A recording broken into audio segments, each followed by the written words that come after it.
This is the story of a man named Stanley. Stanley worked for a company in a big building where he was employee number 427. Employee number 427's job was simple. He sat at his desk in room 427 and he pushed buttons on a keyboard. Orders came to him through a monitor on his desk, telling him what buttons to push, how long to push them, and in what order. This is what employee 427 did every day of every month of every year. And although others might have considered it soul-rending, Stanley relished every moment that the orders came in, as though he had been made exactly for this job. And Stanley was happy. And then one day, something very peculiar happened. Something that would forever change Stanley. Something he would never quite forget. He had been at his desk for nearly an hour when he realized that not one single order had arrived on the monitor for him to follow. No one had showed up to give him instructions, call a meeting, or even say hi. Never in all his years at the company had this happened, this complete isolation. Something was very clearly wrong. Shocked, frozen solid, Stanley found himself unable to move for the longest time. But as he came to his wits and regained his senses, he got up from his desk and stepped out of his office.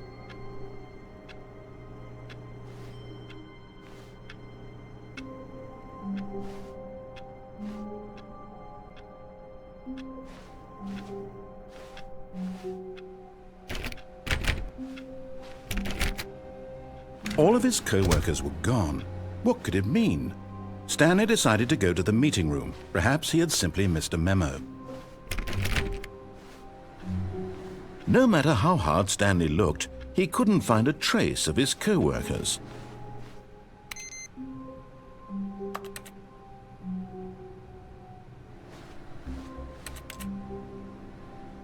Stanley went around touching every little thing in the office, but it didn't make a single difference, nor did it advance the story in any way.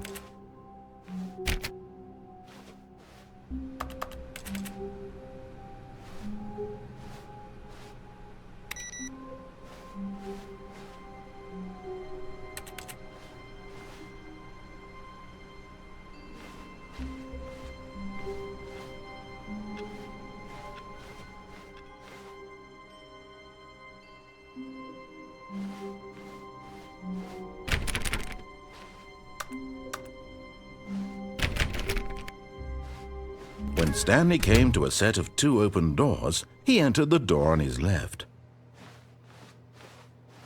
This was not the correct way to the meeting room, and Stanley knew it perfectly well. Perhaps he wanted to stop by the employee lounge first, just to admire it.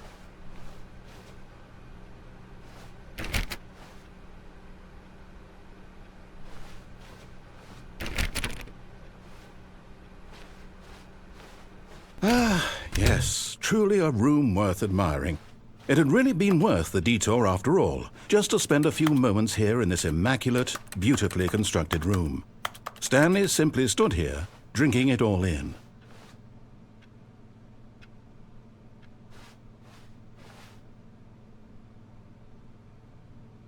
Yes, really, really worth it being here in the room.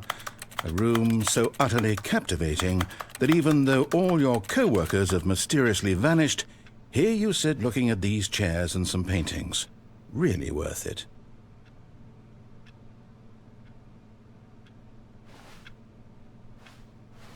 At this point, Stanley's obsession with this room bordered on creepy and reflected poorly on his overall personality. It's possible that this is why everyone left.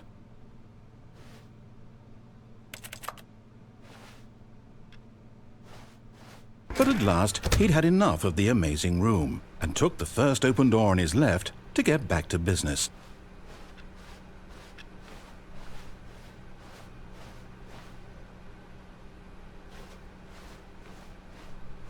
Stanley was so bad at following directions, it's incredible he wasn't fired years ago.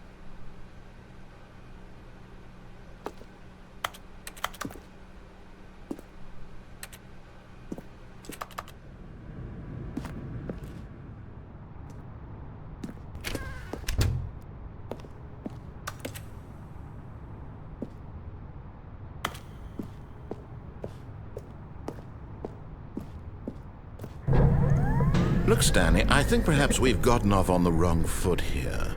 I'm not your enemy, really, I'm not. I realize that investing your trust in someone else can be difficult, but the fact is that the story has been about nothing but you all this time. There's someone you've been neglecting, Stanley. Someone you've forgotten about. But in his eagerness to prove that he is in control of the story and no one gets to tell him what to do, Stanley leapt from the platform and plunged to his death. Good job, Stanley. Everyone thinks you are very powerful.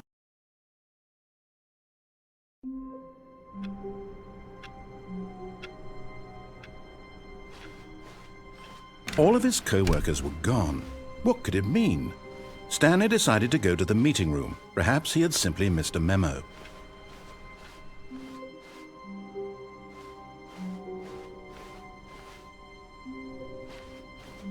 When Stanley came to a set of 2 open doors, he entered the door on his left.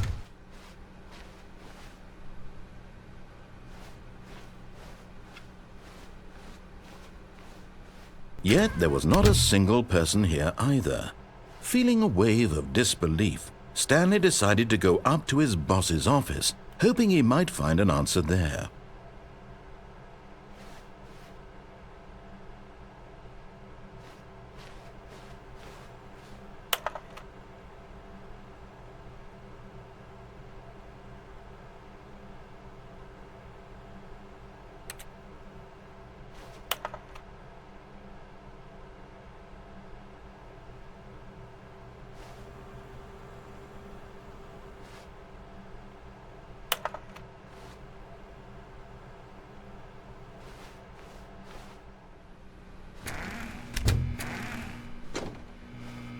Stanley stepped into the broom closet, but there was nothing here, so he turned around and got back on track.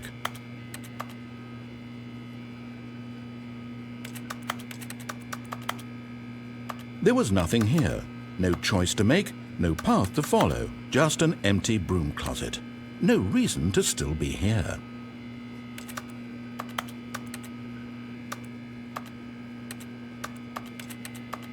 It was baffling that Stanley was still just sitting in the broom closet. He wasn't even doing anything. At least if there was something to interact with, he'd be justified in some way. As it is, he's literally just standing there doing sweet FA.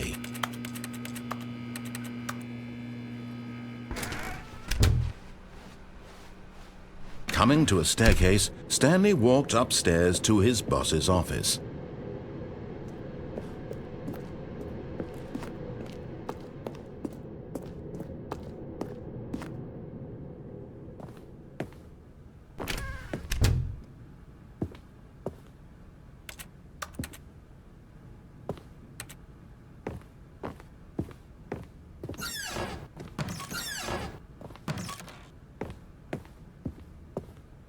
Stepping into his manager's office, Stanley was once again stunned to discover not an indication of any human life. Shocked, unraveled, Stanley wondered in disbelief who orchestrated this. What dark secret was being held from him? What he could not have known was that the keypad behind the boss's desk guarded the terrible truth that his boss had been keeping from him. And so the boss had assigned it an extra secret PIN number, 2845. But of course, Stanley couldn't possibly have known this. Yet incredibly, by simply pushing random buttons on the keypad, Stanley happened to input the correct code by sheer luck. Amazing. He stepped into the newly opened passageway.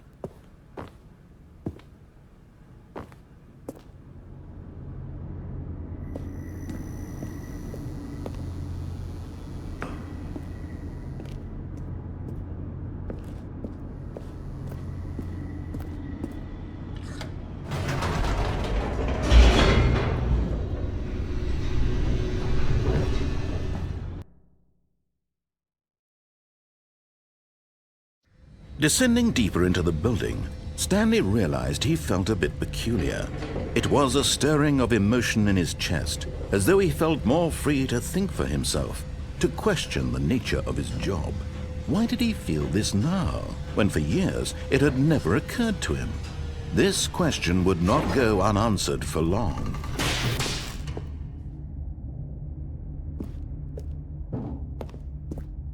Stanley walked straight ahead through the large door that read Mind Control Facility.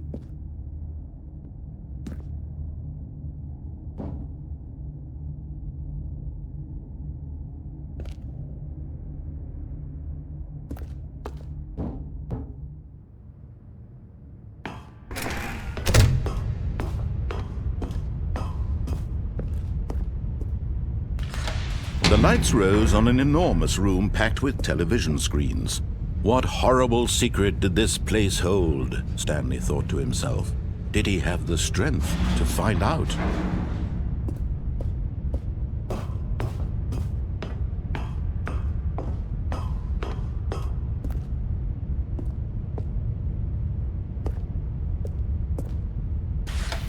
Now the monitors jumped to life, their true nature revealed.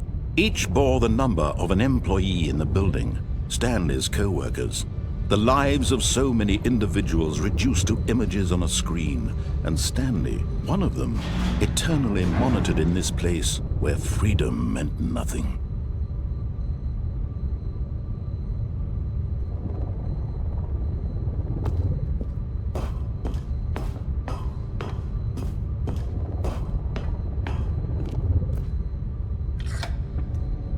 This mind control facility, it was too horrible to believe. It couldn't be true.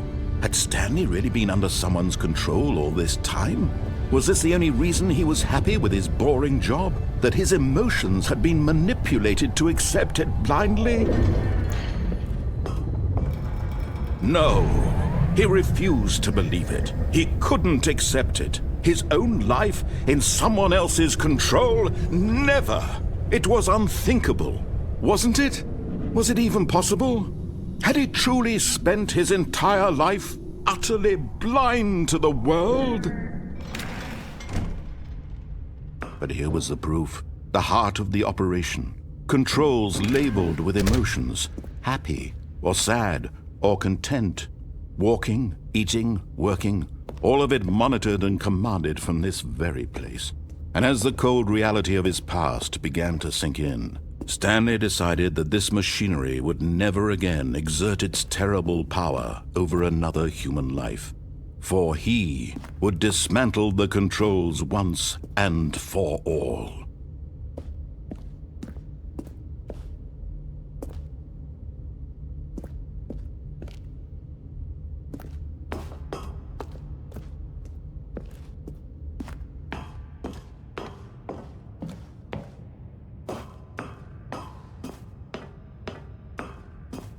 And when at last he found the source of the room's power, he...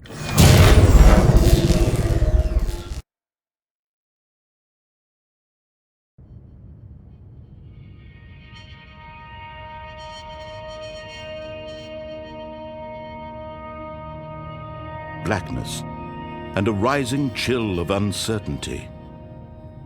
Was it over?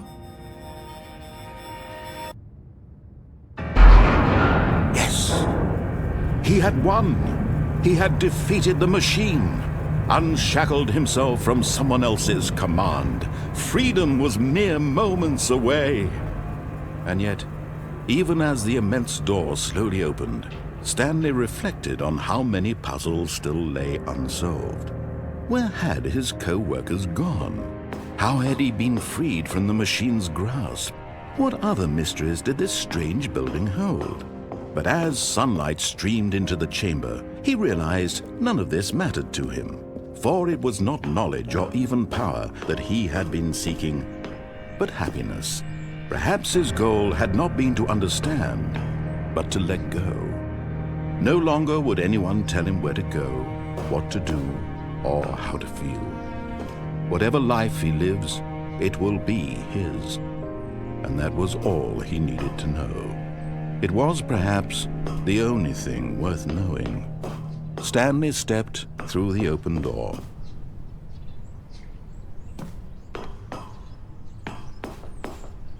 Stanley felt the cool breeze upon his skin, the feeling of liberation, the immense possibility of the new path before him. This was exactly the way, right now, that things were meant to happen. And Stanley was happy.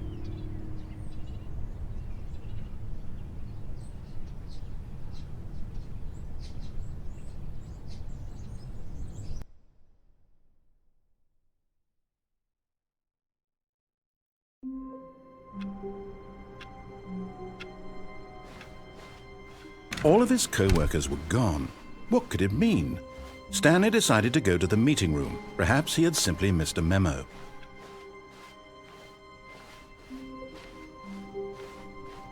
When Stanley came to a set of 2 open doors, he entered the door and this was not the correct way to the meeting room, and Stanley knew it perfectly well. Perhaps he wanted to stop by the employee lounge first, just to admire it. Wow, yes, this room. What a beautiful room. What a gorgeous, gorgeous room. Thank goodness Stanley had taken this detour, but eager to get back to business, Stanley took the first open door on his left. And so he detoured through the maintenance section, walked straight ahead to the opposite door, and got back on track.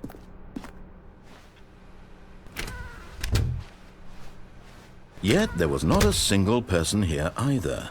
Feeling a wave of disbelief, Stanley decided to go up to his boss's. Coming to a staircase, Stanley walked upstairs to his boss's office.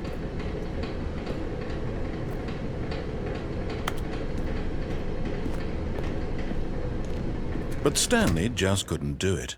He considered the possibility of facing his boss. Admitting he had left his post during work hours, he might be fired for that. And in such a competitive economy, why had he taken that risk? All because he believed everyone had vanished? His boss would think he was crazy. And then something occurred to Stanley. Maybe, he thought to himself, maybe I am crazy. All of my co-workers blinking mysteriously out of existence in a single moment for no reason at all? None of it made any logical sense. And as Stanley pondered this, he began to make other strange observations. For example, why couldn't he see his feet when he looked down? Why did doors close automatically behind him wherever he went? And for that matter, these rooms were starting to look pretty familiar. Were they simply repeating? No, Stanley said to himself, this is all too strange. This can't be real. And at last, he came to the conclusion that had been on the tip of his tongue. He just hadn't found the words for it. I'm dreaming, he yelled. This is all a dream. Oh, what a relief Stanley felt to have finally found an answer, an explanation. His co-workers weren't actually gone. He wasn't going to lose his job. He wasn't crazy after all. And he thought to himself, I suppose I'll wake up soon. I'll have to go back to my boring real-life job pushing buttons. I may as well enjoy this while I'm still lucid. So he imagined himself flying and began to gently float above the ground. Then he imagined himself soaring through space on a magical starfield, and it too appeared. It was so much fun, and Stanley marveled that he had still not woken up. How was he remaining so lucid? And then perhaps the strangest question of them all entered Stanley's head. One he was amazed he hadn't asked himself sooner. Why is there a voice in my head dictating everything that I'm doing and thinking? Now the voice was describing itself being considered by Stanley, who found it particularly strange.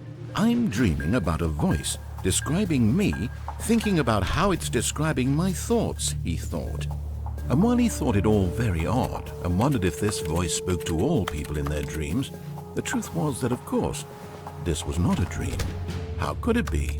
Was Stanley simply deceiving himself, believing that if he's asleep, he doesn't have to take responsibility for himself? Stanley is as awake right now as he's ever been in his life. Now, hearing the voice speak these words was quite a shock to Stanley. After all, he knew for certain, beyond a doubt, that this was in fact a dream. Did the voice not see him float and make the magical stars just a moment ago? How else would the voice explain all that? This voice was a part of himself too. Surely, if he could just... He would prove it. He would prove that he was in control, that this was a dream. So he closed his eyes gently, and he invited himself to wake up. He felt the cool weight of the blanket on his skin, the press of the mattress on his back, the fresh air of a world outside this one. Let me wake up, he thought to himself. I'm through with this dream. I wish it to be over. Let me go back to my job. Let me continue pushing the buttons. Please, it's all I want. I want my apartment and my wife and my job, All I want is my life exactly the way it's always been. My life is normal. I am normal. Everything will be fine. I am okay.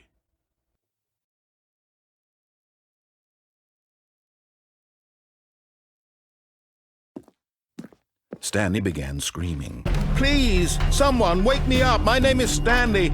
I have a boss. I have an office. I am real. Please, just someone tell me I am real. I must be real. I must be. Can anyone hear my voice? Who am I? Who am I? And everything went black.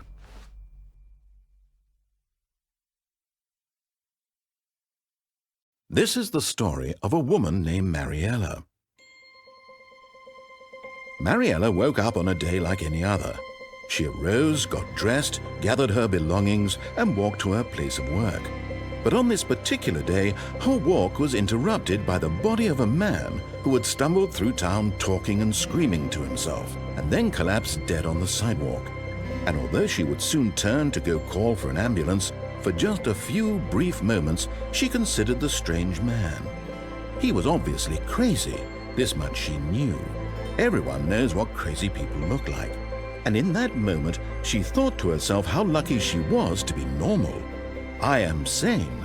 I am in control of my mind. I know what is real and what isn't.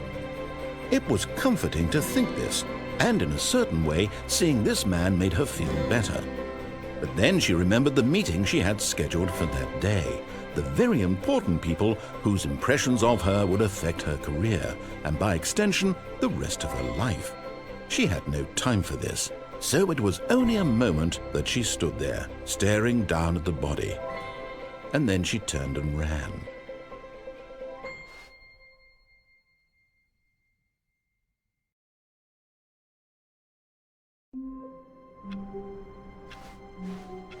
All of his co-workers were gone. What could it mean? Stanley decided to go to the meeting room. Perhaps he had simply missed a memo.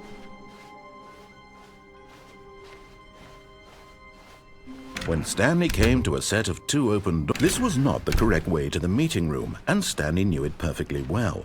Perhaps he wanted to stop by the employee lounge first, just to admire it. The lounge was sublime, a work of art. But eager to get back to business, Stanley took the first open door on his left.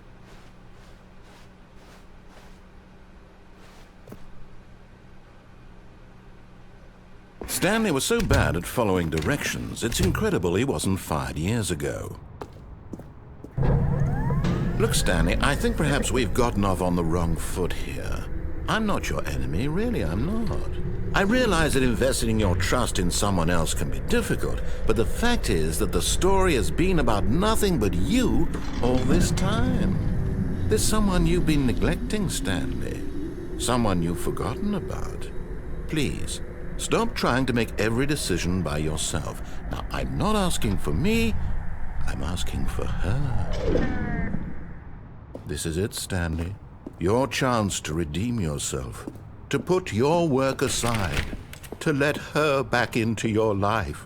She's been waiting.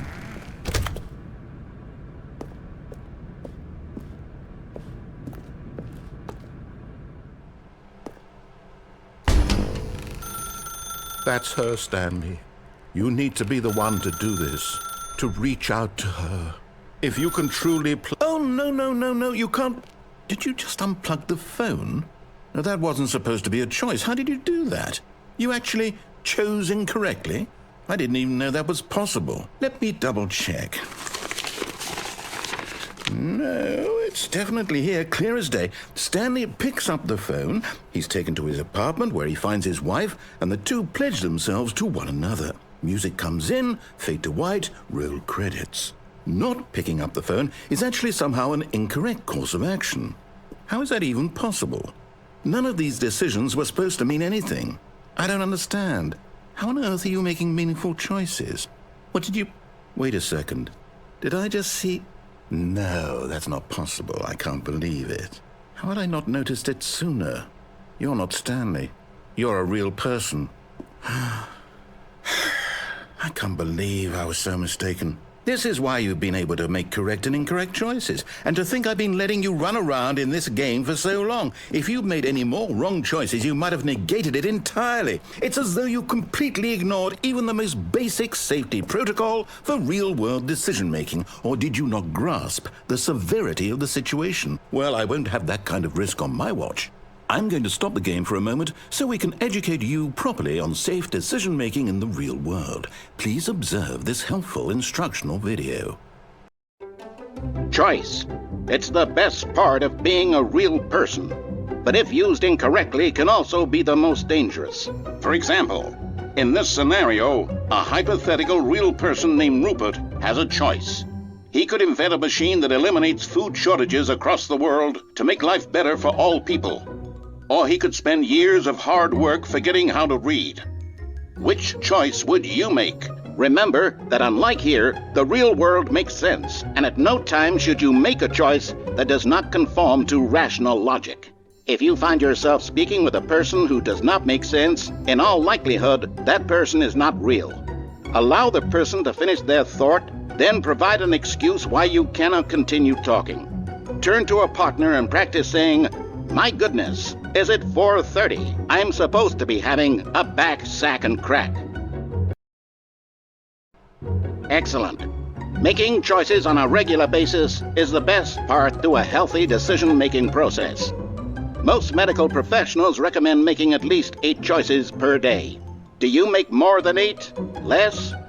And finally, if you begin to wonder if your choices are actually meaningful and whether you'll ever make a significant contribution to the world, just remember that in the vast infiniteness of space, your thoughts and problems are materially insignificant, and the feeling should subside. At this time, your instructor will guide you in an exercise to test and reinforce the material covered in this video. Welcome back. You may have noticed that this room has begun to deteriorate as a result of narrative contradiction. But not to worry. Now that you're properly informed on good decision-making, we're going to revisit a choice you made just a few minutes ago and see what the correct thing to do would have been. This way, please.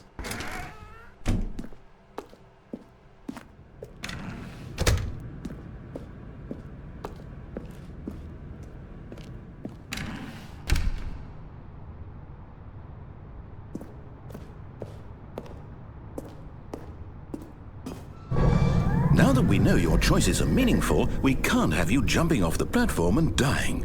Imagine the main character dying senselessly halfway through the story. That story would make no sense at all.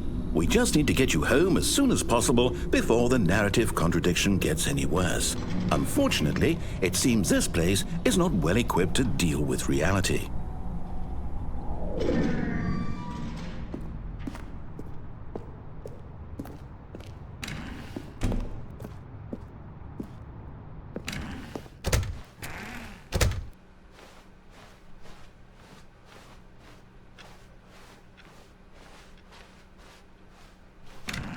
Almost there. You'll take the door on the left, back to the correct ending, the story will have resolution once again, and you'll be home free in the real world.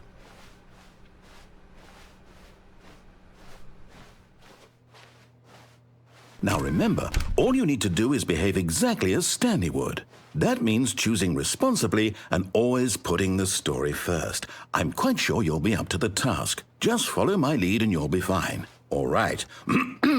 When Stanley came to a set of 2 open doors, he entered the door on his left.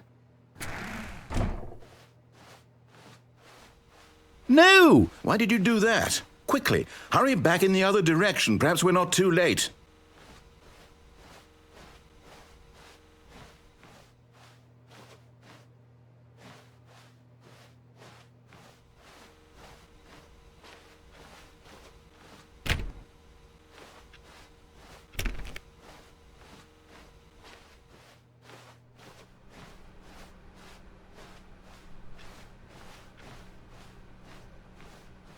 Oh, it's ruined. I can't believe, after everything we talked about, that my story, you've destroyed my work. Why? For what? What did you get out of that? What did you think was so special about seeing the game undone, left here like so much garbage? It's worthless now. And what am I supposed to do? Even if there were a way to continue, would it be worth it? To know that my story is now incorrect? How can I go back to that? I can't erase that knowledge. I'll have to live with it forever, reliving its impossibility forever. I couldn't live that way. Is it better to shut the game down entirely? To willingly destroy all of my work? I don't know. What's the answer? What do I do? What do I do? What do I... No, I have to. I have to shut the game down. I have to. I have to.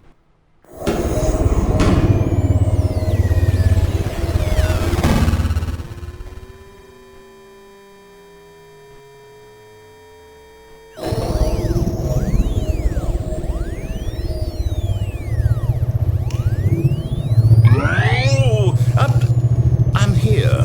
I'm still here. Here in this pile of rubbish. With you. You, who thought you were so clever. Now look where we are. My entire game is destroyed. It was the only thing in the world that was mine, and you've run it into the ground. What, did you think that would be funny? You just had to see? Didn't I impress upon you how important it was to be like Stanley? He actually knows how to do what I tell him to. He understands that if I say to do something, there's a damn good reason for it. That thought hadn't even occurred to you, had it? That there's a world outside of you? You're a child. Oh, my story. If you'd just gone through the door on the left, you would have seen it. There was a whole underground facility. You would have destroyed it and been victorious. It would have been so perfect. I worked so hard on it. I tried so hard to make... behave exactly as Stanley would. That means choosing responsibly and always putting the story first. I'm quite sure you'll be up to the task. Just follow my lead and you'll be fine. All right. When Stanley came to a set of 2 open doors, he entered the door on his left.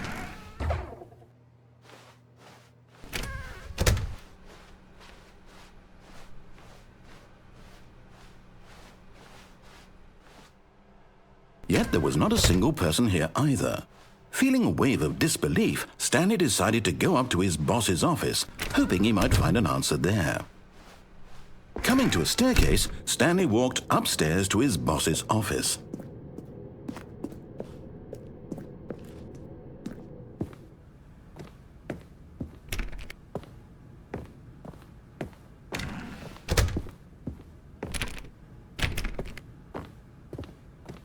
Stepping inside his manager's office, Stanley was once again stunned to discover not an indication of any human life.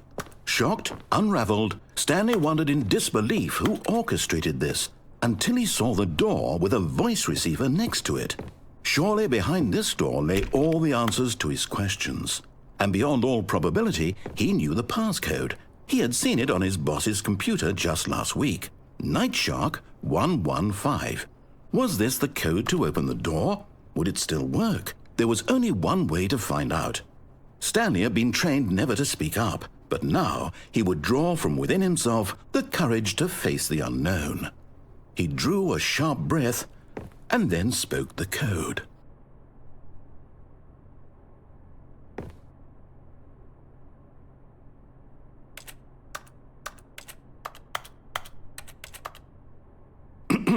Stanley spoke the code. Nightshark 115. He spoke it into the receiver, right there on the wall.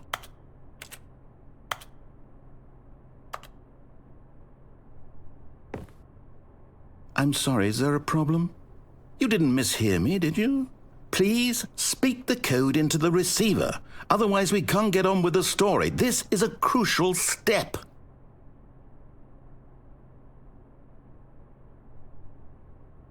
Okay, fine, you're not going to do it, but you know what? It's pretty humiliating to bring you this far, only for you to suddenly decide you have better things to do. I asked you for this one single thing, for your respect. The kind of respect Stanley shows for his choices. He knows what it means to take a story seriously. If you didn't want to see what I had to show you, then why did you come here? You had a choice, you know. You could have gone through the door on the right. You could have done whatever the hell you wanted over there. Why did you come this way? Speak. Say something to me. Explain yourself, you coward. You... When Stanley came to a set of 2 open doors, he entered the door on his left. Stanley? Hello? Is everything okay? Stanley, please. I need you to make a choice. I need you to walk through the door. Are you listening to me? Can you hear me? Is everything all right? Stanley, this is important. The story needs you. It needs you to make a decision. It cannot exist without you. Do you understand me? Whatever choice you make is just fine. They're both correct. You cannot be wrong here. We can work together. I'll accept whatever you do. I simply need you to take that step forward, please. Choose. Do something. Anything. This is more important than you can ever know. I need this. The story needs it. So, you hear me? Are you there? Are you listening to this? Stanley, are you there? Okay. It's okay, I can wait. You need time to decide. Time to make sure your choice is correct. That is the best choice.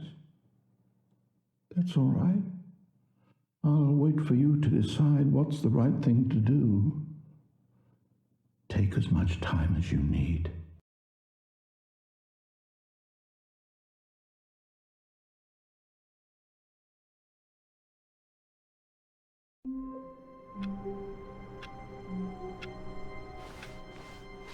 Already this was uncomfortable, and Stanley decided that as soon as he found a new space he felt safe in, that he would never leave it again in his life.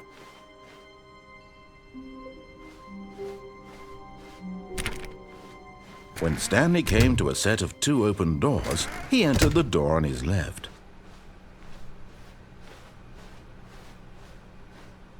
Yet there was not a single person here either. Feeling a wave of disbelief, Stanley decided to go up to his boss's office. Coming to a staircase, Stanley walked upstairs to his boss's office.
Stepping into his manager's office, Stanley was once again stunned to discover not an indication of any human life. What could it mean? Stanley wondered aloud to nobody. He began wildly tearing through papers on the boss's desk, pulling books off the shelf. looking behind paintings, desperate for clues to his situation. But his attention was caught by a keypad behind the boss's desk. What could its purpose be? In fact, this keypad guarded the terrible secret that lay buried below his feet. And so the boss had assigned it an extra secret PIN number, 2845. But of course, Stanley couldn't possibly have known this.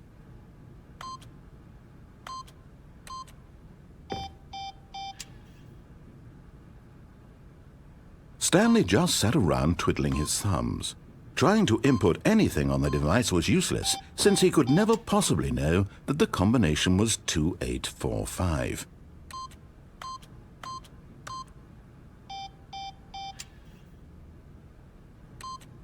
Two, 8, 4, 5.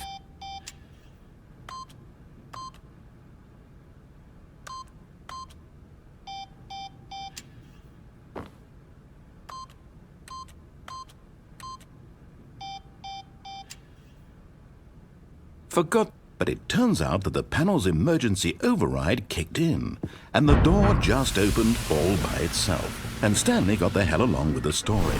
Well, whoop-de-doo.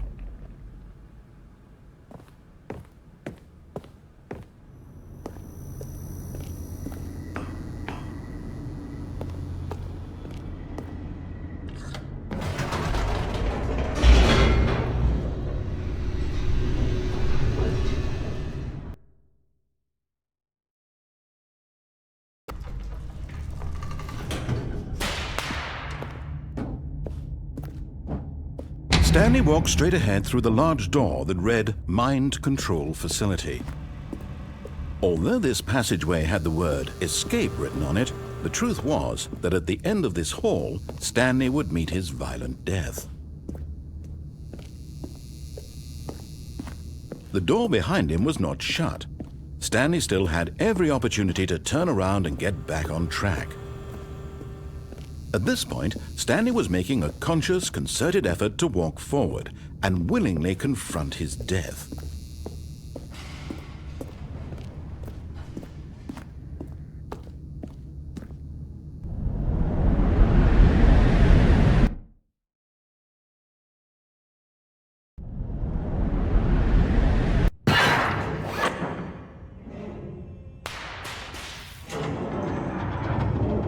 As the machine whirred into motion and Stanley was inched closer and closer to his demise, he reflected that his life had been of no consequence whatsoever. Stanley can't see the bigger picture. He doesn't know the real story, trapped forever in his narrow vision of what this world is. Perhaps his death was of no great loss, like plucking the eyeballs from a blind man. And so he resigned and willingly accepted this violent end to his brief and shallow life. Farewell, Stanley.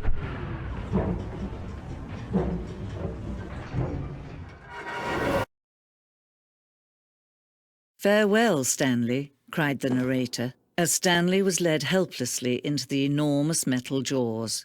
In a single visceral instant, Stanley was obliterated as the machine crushed every bone in his body, killing him instantly.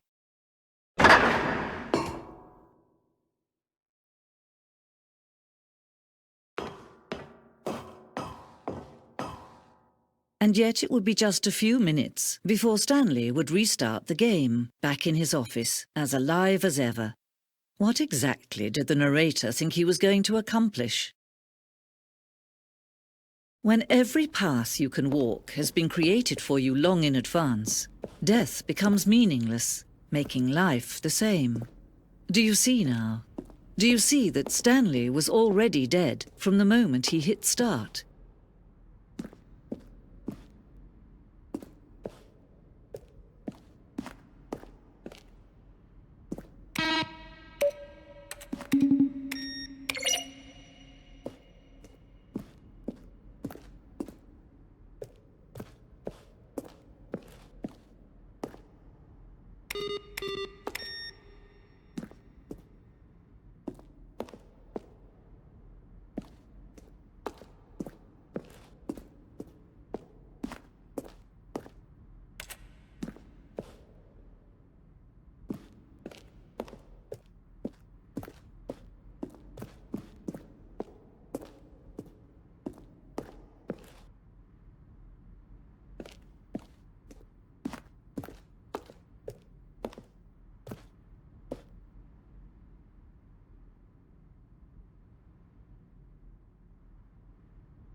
Then he pushed the number 4.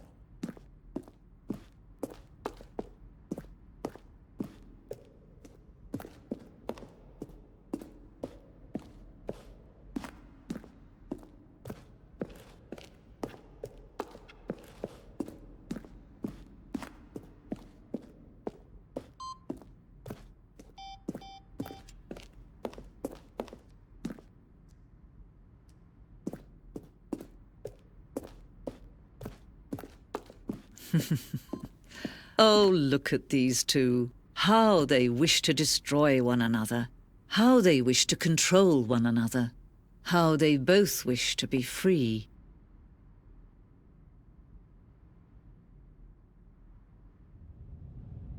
Can you see? Can you see how much they need one another? No, perhaps not. Sometimes these things cannot be seen. But listen to me. You can still save these two. You can stop the program before they both fail. Push escape and press quit. There's no other way to beat this game. As long as you move forward, you'll be walking someone else's path. Stop now and it'll be your only true choice. Whatever you do, choose it. Don't let time choose for you. Don't let time...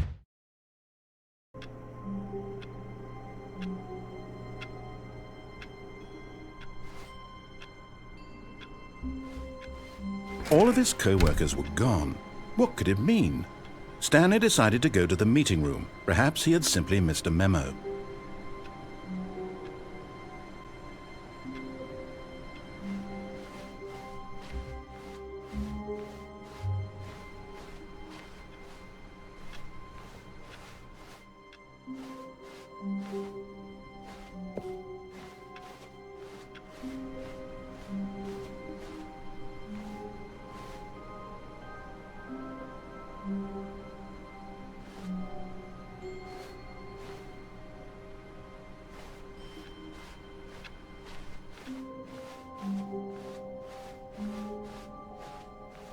When Stanley came to a set of 2 open doors, he entered the door on his left.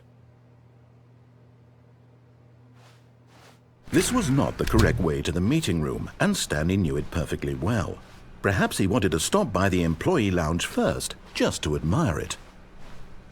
Ah, yes, truly a room worth admiring. But eager to get back to business, Stanley took the first open door on his left.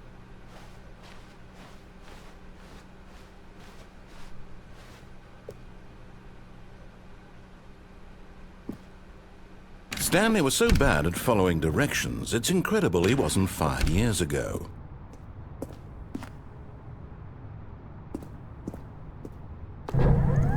Look, Stanley, I think perhaps we've gotten off on the wrong foot here. I'm not your enemy, really, I'm not. I realize that investing your trust in someone else can be difficult, but the fact is that the story has been about nothing but you all this time. There's someone you've been neglecting, Stanley. What? Really? I was in the middle of something. Do you have zero consideration for others? Are you that convinced that I want something bad to happen to you? Why, I don't know how to convince you of this, but I really do want to help you, to show you something beautiful. Look, let me prove it. Let me prove that I'm on your side. Give me a chance. Now listen carefully, this is important. Stanley walked through the red door. Aha, perhaps you misunderstood. Stanley walked through the red door.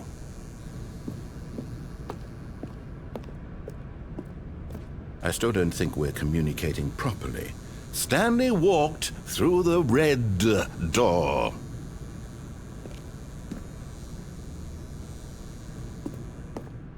All right, fine, go ahead, Stanley. You want to know so badly what's out there? You want to find out what lies at the end of this road you've chosen? Well, don't let me stop you. You see, there's nothing here. I haven't even finished building this section of the map, because you were never supposed to be here in the first place. Broken rooms, exposed developer textures. Is this what you had wanted? Was it worth ruining the entire story I had written out specifically for you? Do you not think I put a lot of time into that? Because I did. And in the end, it was all for nothing, because this is what you wanted to see. Help me here, Stanley. Help elucidate these strange and unknowable desires of yours. What would have made this game better? What did you want to see? Vehicles? Skill trees? Work with me. You've given me absolutely nothing so far. Tell you what, let me take a stab in the dark at a new design and you can give me some feedback. There we go. A third option. This already feels leaps ahead of where we were before. Go ahead, Stanley. Take it for a spin.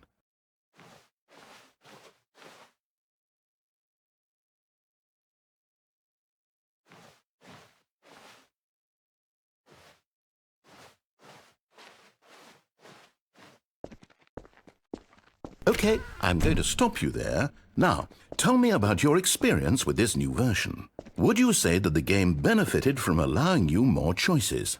Feel free to be honest. I'm looking for some real critical feedback here. A 1?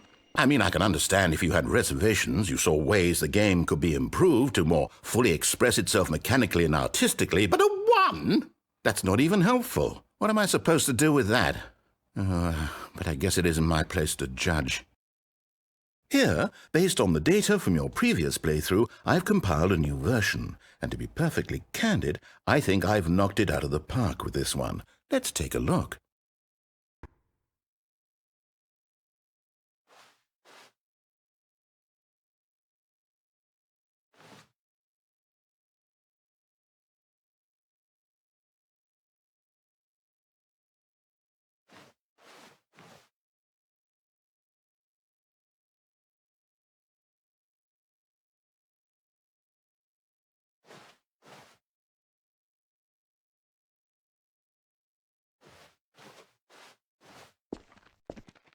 Now, would you say that competitive leaderboard helped you feel motivated to keep walking through doors? Again, honest answers, please. Hey, I nearly forgot. I've got a prototype of a new game I've been working on, and now would be a lovely opportunity to give it some playtesting. You wouldn't mind taking a look at it, would you? Perfect. Let me boot it up. In this game, the baby crawls left towards danger. You click the button to move him back to the right, and if he reaches the fire, you fail. It's a very meaningful game, all about the desperation and tedium of endlessly confronting the demands of family life. I think the art world will really take notice.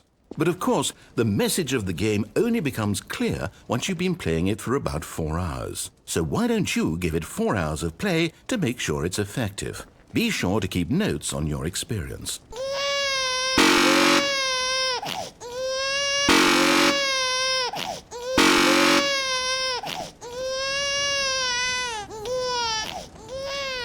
You heartless bastard. Did you do it because you hate babies or purely to spite me? Because if it's the latter, well, I don't know what to do. I'm completely out of ideas. I can't think of a single thing that might improve the experience for me. I'm not even going to try. I'm out, I'm done. It's over. Thank you for playing. Your input was extremely valuable. Oh, hey, since my game was so awful, why don't we play someone else's game, just to ease the pain? Let's see. What do we have here? Yes, this seems like it'll work. Let's give it a shot.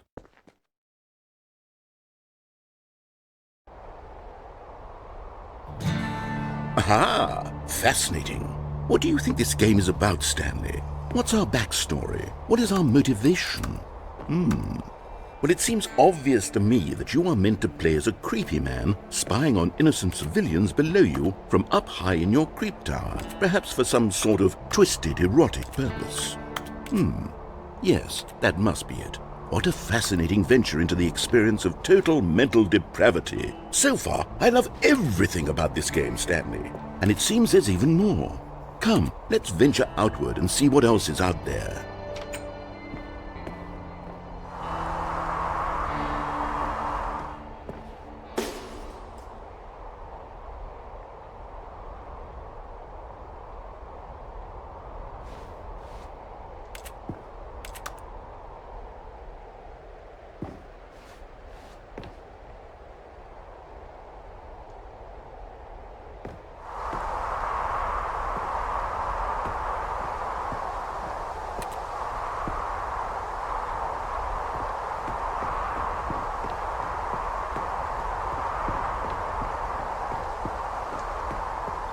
Oh, no. No, no, no, no, it can't be.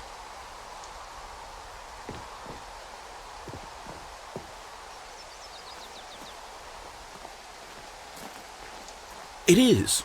It's an open-world game. Good God, quickly, block it off.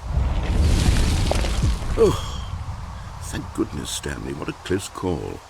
You nearly wandered off into that thing, that big, open, just wandering around, no right or wrong directions, no path to follow. You can just go in any... Oh, thank heavens we avoided it. We're out of the woods now, Stanley. Okay, I'm going to get us out of here. Let's find another game. Preferably something with walls. Something with nice, big, insurmountable walls. Okay, I think this will be just the thing.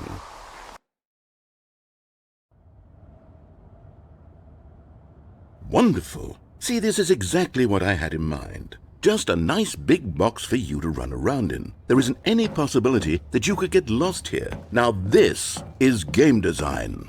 Stanley, if you manage to get lost in this game, I will be phenomenally impressed. Okay, so what exactly do we do here? Let's see. There are lots of cars here in the back, but obviously there's no racetrack. Okay, I'm seeing that there's a ball of some kind back here. Is this game sports ball? Stanley, I think it's sports ball. Oh, what fun. We shall run the bases and do a touchdown together? Yes, I think surely we must. Okay, Stanley, here's the ball. Have fun.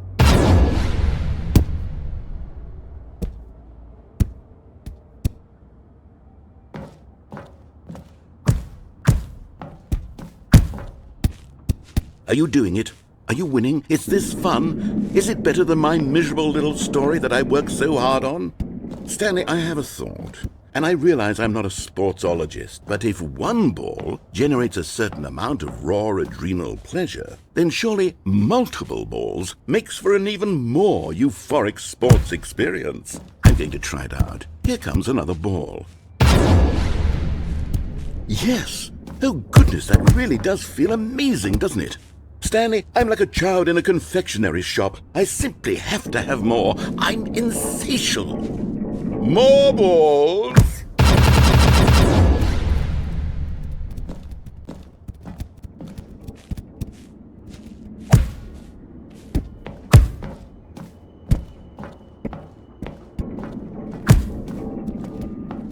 Are you enjoying this? Hold on. What are you doing?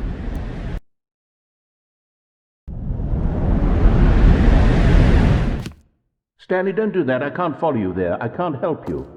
How will you write a story without me? You can't do it. You know that. Stanley, come back. We still have so much.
I wonder what he found.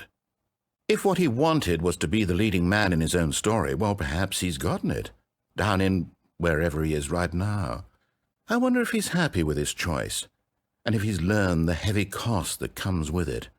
He'll understand soon what I was trying to tell him. He needs me. Someone who will wrap everything up at the end, to make sense out of the chaos and the fear and the confusion. That's who I am. That is what I mean to this world. Oh, yes. Yes, I'll be back. There's no other way. Once this ends, after it all comes to a close, then I'll be back. The end will be here soon. Very soon. I can wait.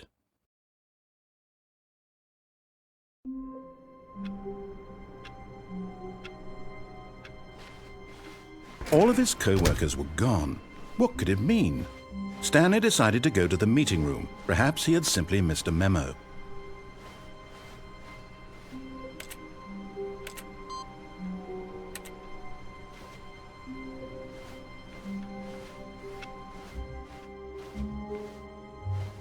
Oh, new content? What does that mean, new content?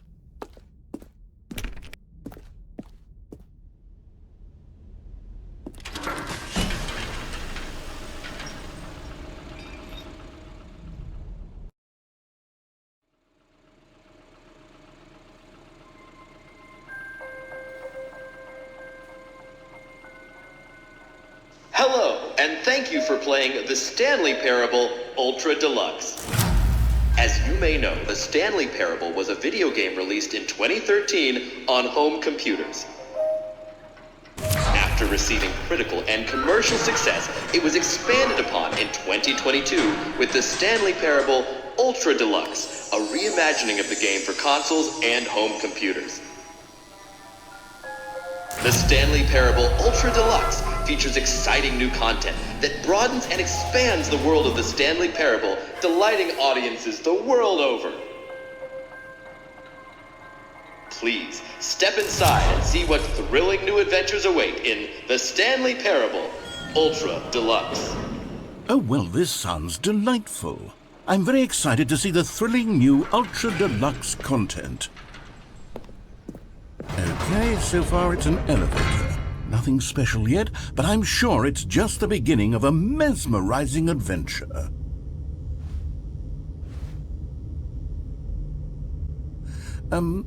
Is it broken? What's going on here? Should we be moving somewhere or... Oh, there we go. All right, finally, at long last, it's on to the new content. I've never been more ready. Let's do it.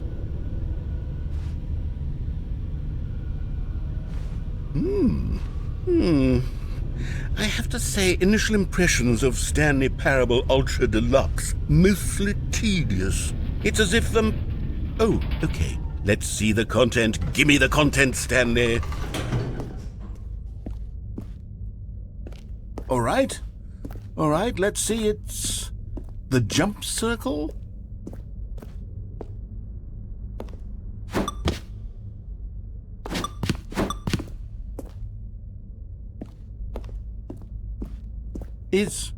Is that it? Surely that's not all the new content. There has to be something else, right?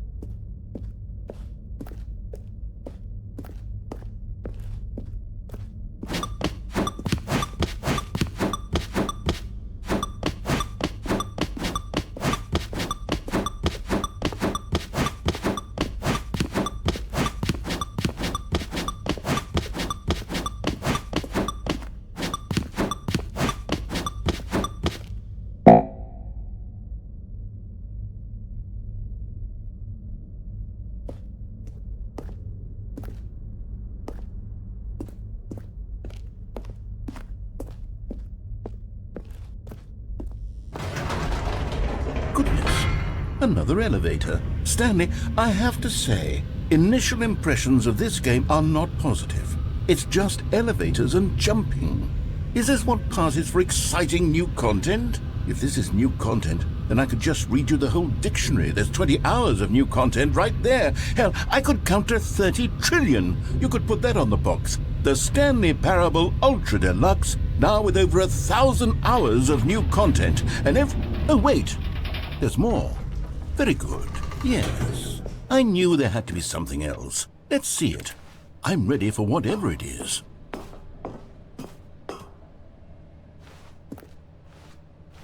That's it? Oh, you've got to be kidding me. You see, Stanley? This is what happens when greedy video game developers with no respect for their fanbase rush a cheap expansion to market for no reason other than to make an easy dollar. And don't get me started on the level of craftsmanship that's gone into it. In fact, I'm looking right now at the game's achievements, and it's hard to believe one of them actually says, "Test achievement, please ignore." What quality assurance department signed off on this? I'm infuriated and I'm offended, and I intend to find these people on Twitter and hold them personally accountable. It's my fault, Stanley. I built up too much anticipation around the new content, I'm afraid. It could never have lived up to such expectations. If you're still with me, why don't we just reset the game, and we'll try to get back to what the Stanley Parable is really about. No frills, no gimmicks. Just you and me having a great time together like always. What do you say, friend?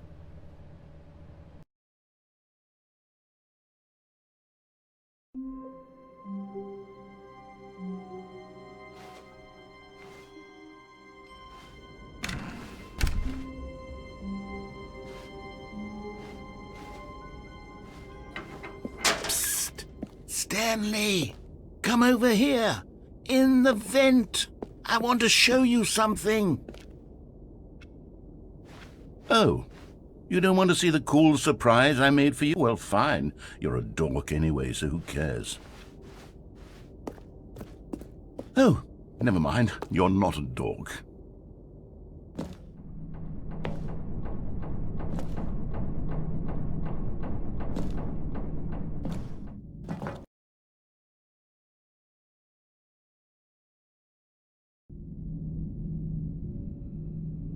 Okay, you remember how cheap and unsatisfying the new Ultra Deluxe content turned out to be? Well, it got me thinking about the past, and how much better the Stanley Parable used to be.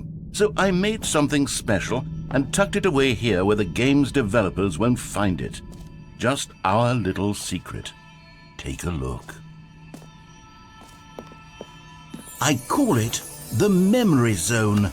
It's where I've been storing all my favorite memories so I can relive the peak experiences of my life whenever I want. Experiences like the launch of the Stanley Parable on PC. You see, Stanley, doesn't the Memory Zone remind you of how wonderful Stanley Parable was before it was sullied with a cheap re-release? Remember back in October of 2013 when the game originally launched? Back then, video games had integrity. Back then, it all meant something. Oh, the waste.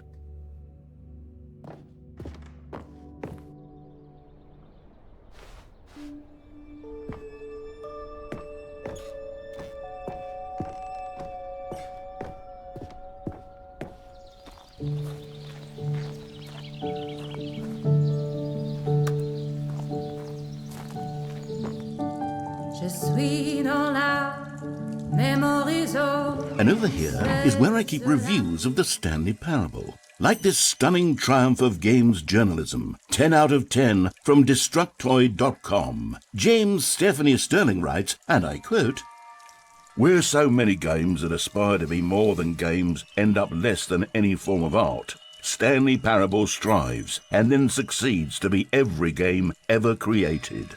Did you hear that, Stanley? Every game ever created. That's how grand and all-encompassing the original Stanley Parable was. It was literally every game ever created. It was Skyrim, it was Persona 3, it was all of them, and now it's nothing. It's no games at all. It isn't even the Stanley Parable anymore. It's just a husk now, a lifeless husk with an hour of new elevator content.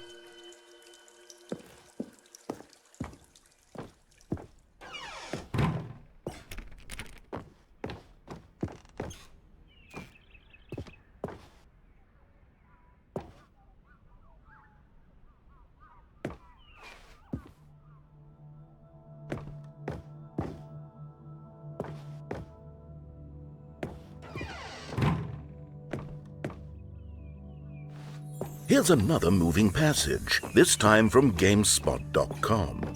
The Stanley Parable is both a richly stimulating commentary on the nature of choice in games and one that offers some of the most enjoyable, surprising, and rewarding choices I've ever been confronted with in a game. 9 out of 10. Don't you get it, Stanley? The game was perfect. It didn't need anything else. It didn't need new content. It just needed to be left alone, to spend the rest of time collecting dust in the hallowed hall of beloved video game memories.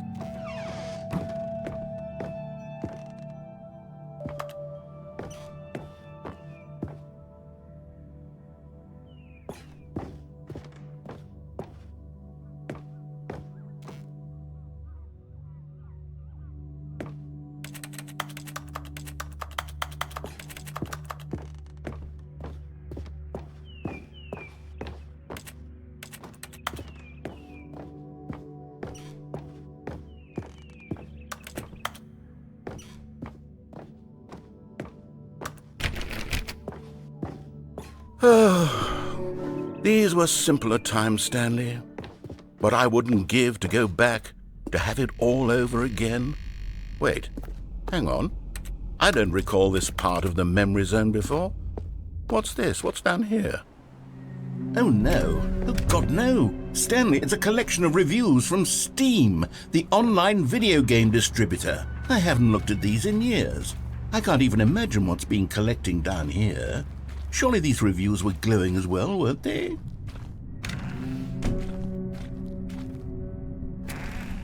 Honestly, I could not be bothered to play this game to full completion. The narrator is obnoxious and unfunny, with his humor and dialogue proving to be more irritating than entertaining. Unfunny! I'm not trying to be funny. I'm trying to make a serious work of art. I suppose I could write up a handful of gags to insert into the Stanley Parable, but the game is already such a densely layered web of profound philosophical insights that I can't even imagine where I'd have the room to stick them.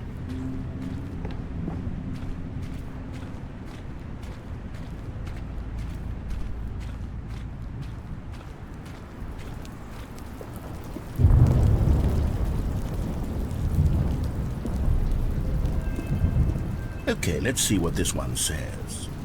While the idea for the game is good, for someone who prefers non-linear games, this preachiness gets annoying fast. Preachy? Stanley? I'm not preachy, am I? You can tell me if I'm preachy. Honestly, you can. Oh, goodness. This is actually quite shocking for me. To be honest, I had always thought of the game's dialogue as being rather terse to begin with. You can't know how much fluff I cut from the game to get it to feel as light and airy as it... Well, I always thought it did, but maybe it wasn't. Oh dear, what an awful memory to have to hold on to. These black marks on my otherwise unimpeachable track record. I feel like a failure, like I let these people down. Perhaps the Stanley Parable isn't quite as sterling as I always remembered. What's this one got to say? You constantly have to stop doing anything so the narrator can catch up with his long-winded explanations of what's happening. I wish there was a skip button. A skip button? Well, yes. Yes, I think we can do that. If I'm truly too preachy, then maybe letting you skip ahead for just a moment, surely it couldn't hurt. Not if it means we can strike these negative reviews from the record. Only positive reviews of the Stanley Parable. That's my motto today, and it's always been my motto. I'd do anything for the customer, Stanley. Yes, a skip button we shall have. And here it is. Go ahead and give it a shot. I'll pop you forward in time so that the second my incessant droning starts to bore you, with just the push of a button, you'll have zipped right past it. It's what the players have been asking for, and I'm very proud to have delivered. No more listening to me rambling on and on and on. No. The Stanley Parable is a game for the people, and if the people want silence, then by goodness, that's what they're going to get. Well, don't sit around waiting for me. Oh, you're back, you see. You were only frozen in time for a few minutes, but it was plenty of time for me to deliver a long, rambling monologue full of Well there, sport. You really did catch me rambling on a bit, didn't you? But that's the power of the button. The minute I start to go off on a thoughtless display of self-absorption, it's right at... Okay, welcome back, Stanley. Now, I should say that the amount of time the button has been skipping through is becoming longer and longer. That last one was, well, I want to say maybe 30, 45 minutes? It's not...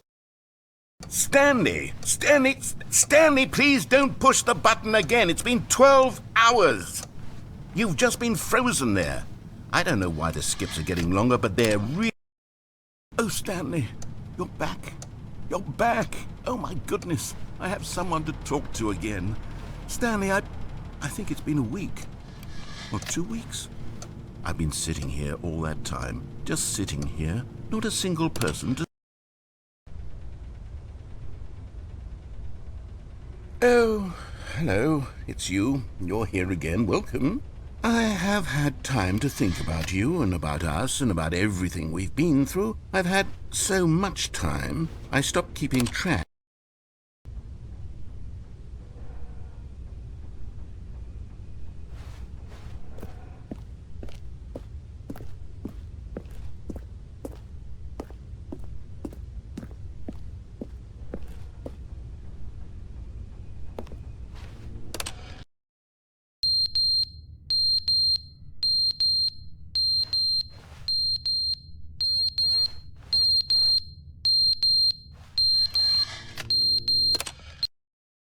But they didn't understand the game was never meant to be funny. It was meant to have a point. It was meant to speak to the human condition. But where are the jokes? Where are the jokes? They bemoaned, they screamed, they gnashed their teeth.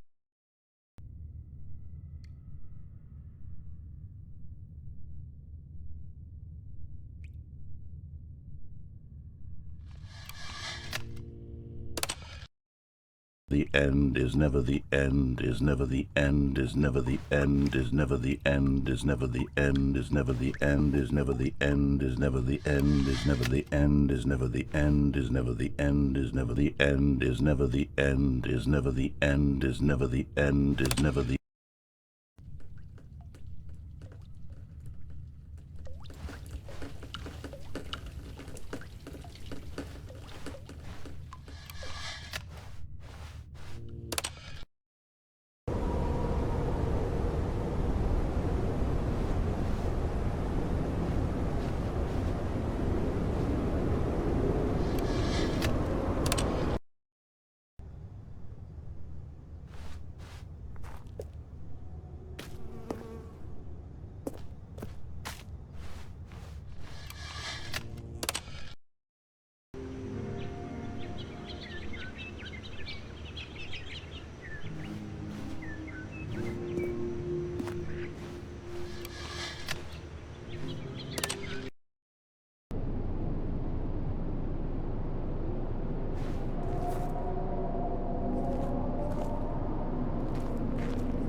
All of his co-workers were gone. What could it mean? Stanley decided to go to the meeting room. Perhaps he had simply missed a memo. No matter how hard Stanley looked, he couldn't find a trace of his co-workers.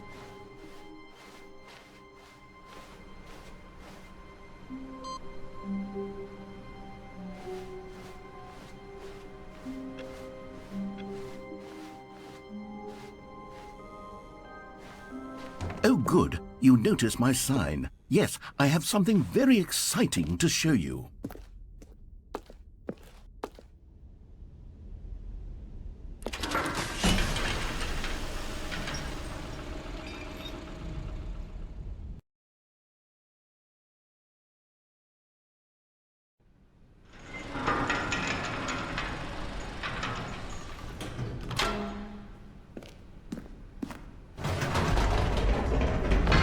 You see, Stanley, I've been reflecting on the Stanley Parable and about how roundly disappointing this Ultra Deluxe version has turned out to be.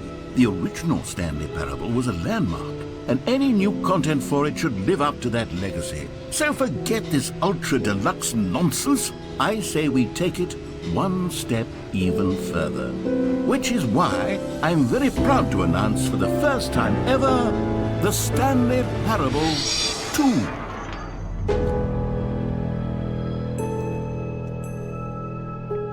Yes, you see, isn't this far superior to a measly re-release with a few minor additions? Think of all the new territory we'll cover with a fully fledged sequel. An entirely new experience, built from the ground up. Why, there are so many possibilities. It could go in so many different directions. This is what fans have truly been asking for.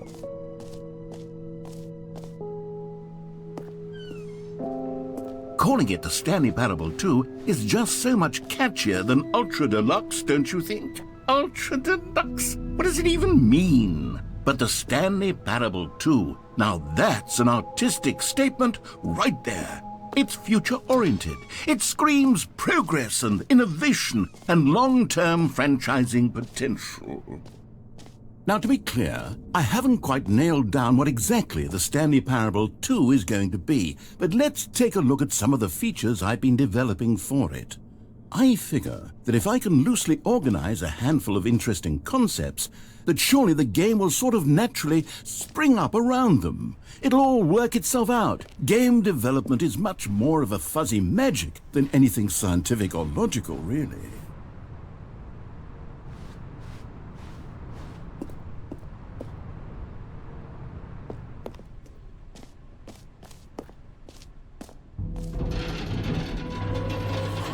Here we are. Go on, try out some of the new features.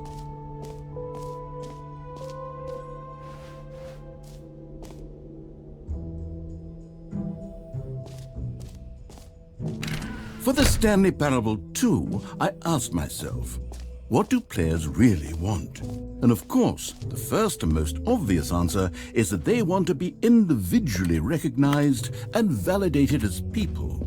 So with that in mind, my first addition to the game is this button which speaks the name of the person playing the game. Isn't that wonderful? Jim. Sorry, I should have clarified. Right now, the button only says the name Jim. But of course, in the final game, this button will say your name, whatever name that is. Here, let's have you role-play as Jim to really simulate the full experience of this feature. Just play along. I promise you'll love it. Okay, here we go. Let's take a deep breath, clear your mind, forget whoever you are, and simply become a person named Jim. I want you to imagine yourself living as Jim. Whoa, hold on. I wasn't finished setting up the backstory. If you don't properly roleplay as Jim, then you'll never understand the impact of this button. Otherwise, it's just a stupid button that says somebody else's name. Okay, we're doing it again, and this time let me finish first. Now, allow yourself to become Jim. Jim. All right, fine, whatever. It's just a meaningless button that says Jim. Are you happy now? Get out of here. I'm done with this button. Why don't you go humiliate me in front of a different feature that I worked very hard on? Jim. See, if you'd only played along, that would have been your name the button says, but no. Instead, I can't even think about it. I'm taking the Jim button away. Jim.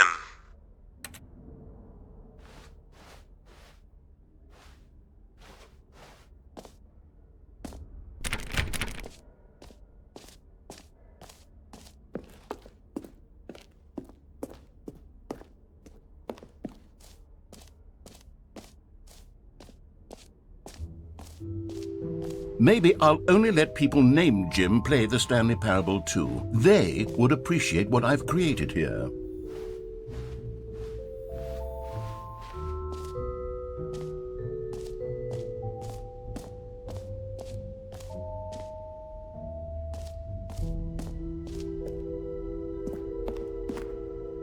A common complaint of the Stanley Parable was that it was confusing and paradoxical, that it engendered a chaotic sense of reckless despair in those who played it. Well, I'm happy to say that after much consideration, I've engineered a clever solution to this fundamental problem with the game.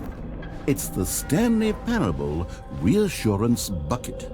You see, Stanley, anytime you're holding the bucket, a sense of calm and ease will fill your mind and your heart. It's true. As long as you hold on to the bucket, the many disorienting contradictions of the Stanley Parable will feel perfectly normal and perhaps even comforting. You may even come to long for the gentle embrace of jarring cognitive dissonance while the bucket is in your arms. And to be honest, it's a much more convenient solution for me than actually redesigning the game to be less uncomfortable. Can you imagine what a pain in the ass that would be? Yes, the bucket is the perfect solution. Come on, give it a try.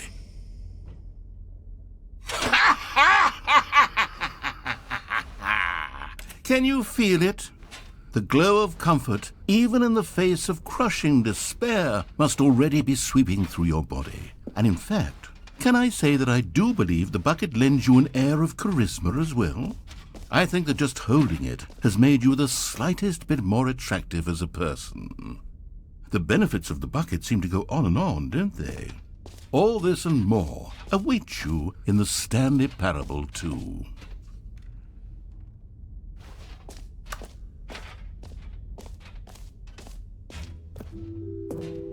Does anyone give out awards for most enjoyable bucket in a video game?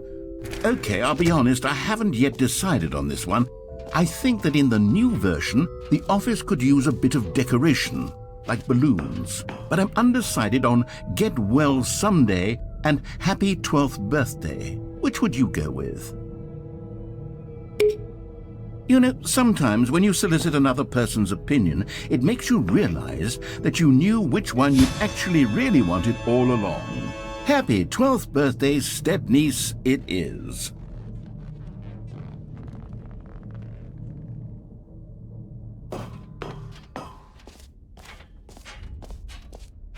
Or actually, maybe I should have gone with... No, I've made my decision, we're moving on.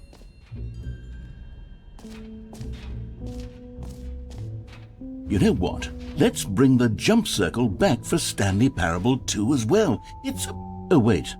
You already spent all your jumps the first time we saw the jump circle. Oh, well. I suppose it can just be a nice decorative piece, then.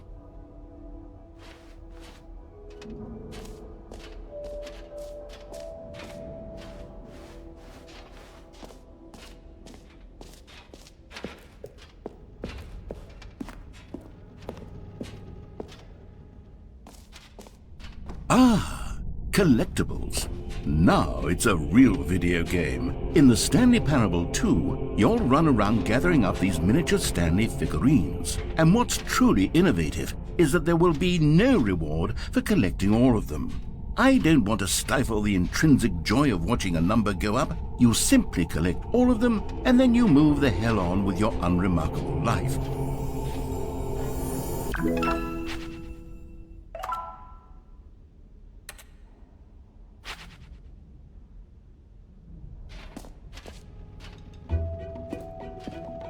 God, it really is the worst when you collect everything in a video game and then they give you a big fancy reward for it. Absolutely tragic. Now here's something special. You remember that broken test achievement that got left in the game on accident? Well, I'm developing a technology to simply give you the achievement. Yes, you see, you'll come to this lever and when you pull it, the achievement will be given to you. It's as simple as that. Okay, perhaps I should have clarified. This is technology that will exist. Right now, the achievement is still fully broken. I'm not a wizard, Stanley, but I guarantee it will be fixed in the sequel to at last satisfy the hordes of ravenous fans all over the world who have been uproariously demanding this feature. Gamers, we hear you, and I promise it will happen.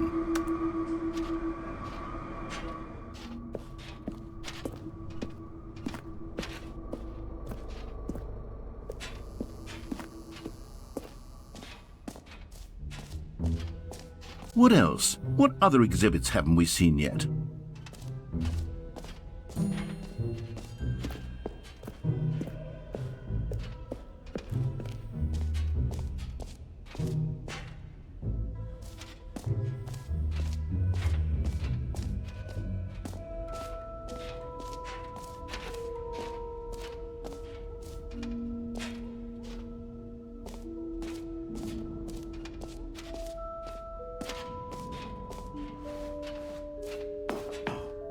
An epilogue would be fun, wouldn't it, Stanley? Yes, it will go at the end of the, well, we'll figure that out later.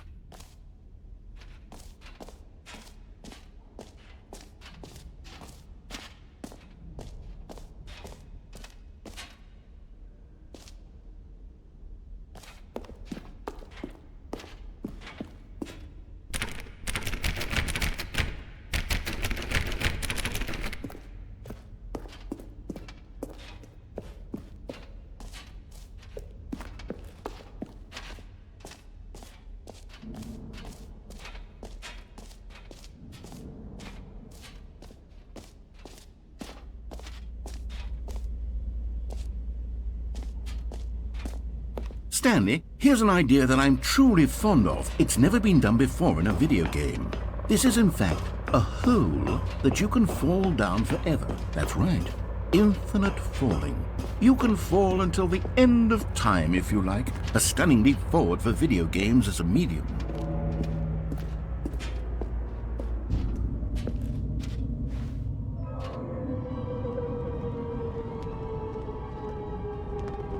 You see, isn't it wonderful?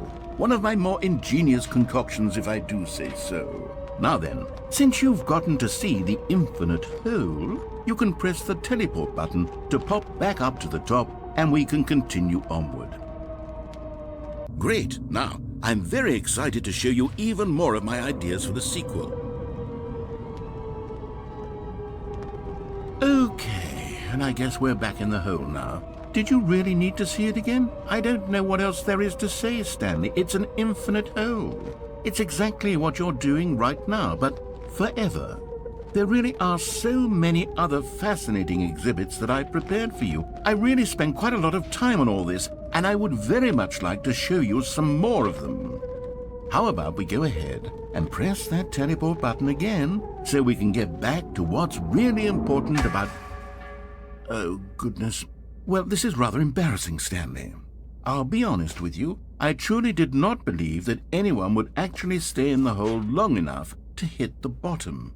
Yes, I know, I told you the hole was infinite, but come on. Who actually wants to fall forever? The hole was plenty deep. It was more than deep enough, in my opinion. Maybe it's you who likes falling too much. Maybe you're the problem. Look, things got a little heated there. I think we both said some things we didn't mean. Why don't we just put all this behind us and agree to just call the hole mostly infinite? If that works for you, then go ahead and press the teleport button to warp up to the top of the hole and we can move on. I'll just be up here when you're ready. Oh, for heaven! You see, I was right. The problem is you. The problem is that you like holes too much. Not normal. A normal person would have said, yep, that's an infinite hole right there, goes on forever till the end of time. Don't need to see it all, but not you. Oh, no, no, no, no. You have a weird sort of... Oh.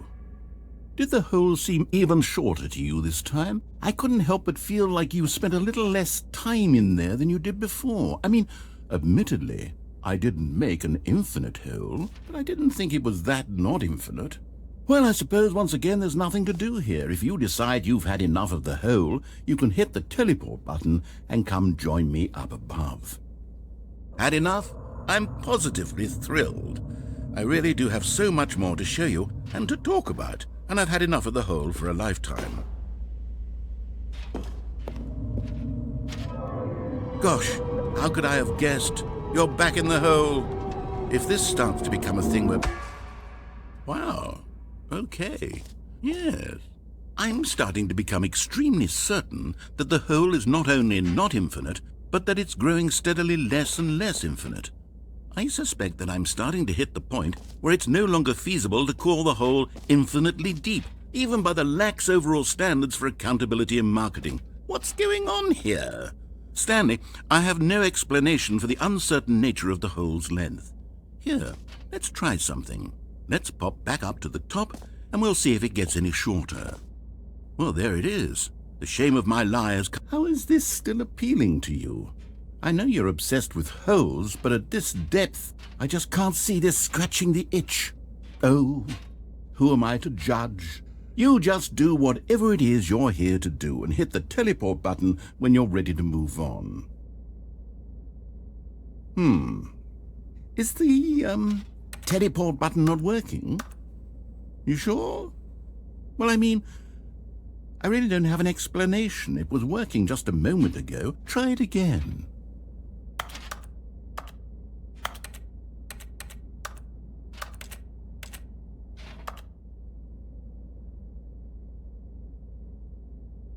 Still nothing? Well, I suppose there is one thing I can do to fix this. I'm out. Goodbye, Stanley. You couldn't bear to be away from the hole, and now you'll get more time with it than you could ever have asked for. It's a win for everyone. You get to be with the hole, I get to do literally anything else. Take care, Stanley. I hope you and the hole have a wonderful rest of eternity together.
Stanley!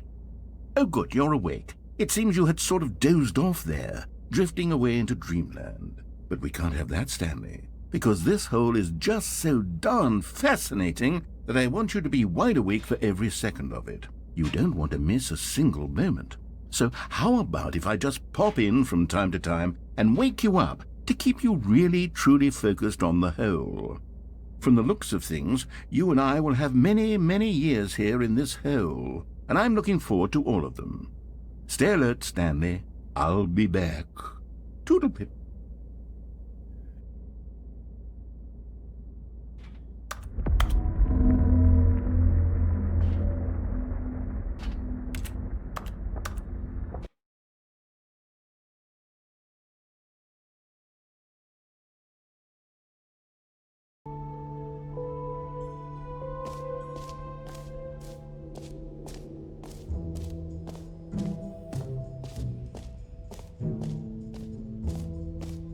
Calling it the Stanley Parable 2 is just so much catchier than Ultra Deluxe, don't you think? Ultra Deluxe? What does it even mean? But the Stanley Parable 2, now that's an artistic statement right there.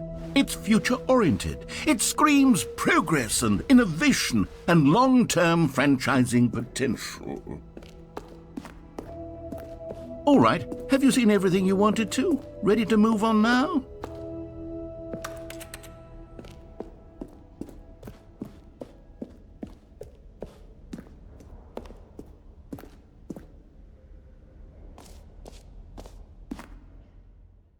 So, Stanley, what do you think? Do you like all of the new features? Yes, I know it's not exactly clear yet how exactly these features will come together as one single coherent video game, but I can feel it in my soul. It's going to work. There's definitely a good game in there somewhere. Say, let's do an experiment. I'll arrange these new features together, and we'll see whether or not it coheres into a meaningful gameplay experience. Okay, are you ready? Here it is. I give you the Stanley Parable 2.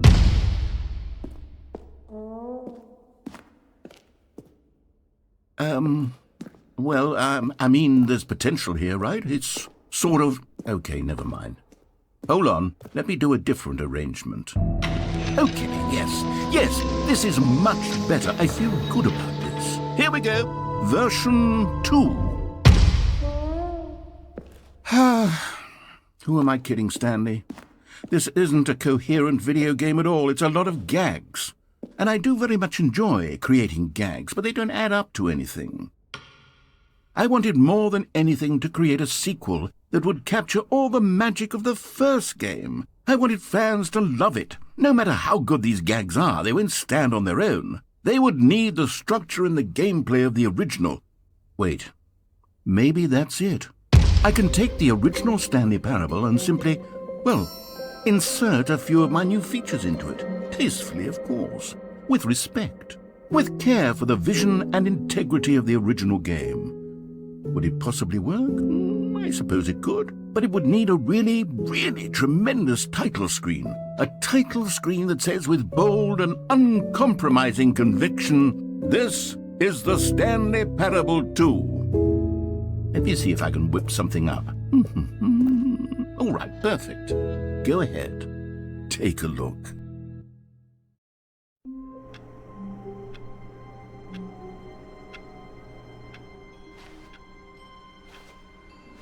All of his co-workers were gone.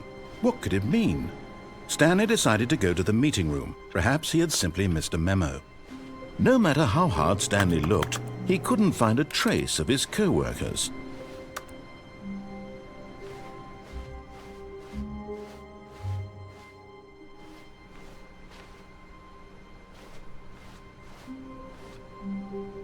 Stanley picked up the bucket.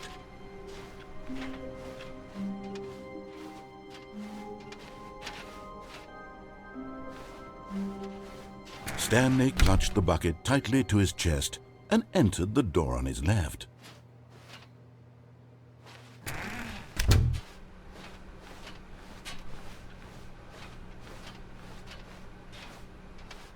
Still no one was here. Stanley needed the bucket's warmth and comfort now more than ever. Perhaps his boss's office was where he'd find answers.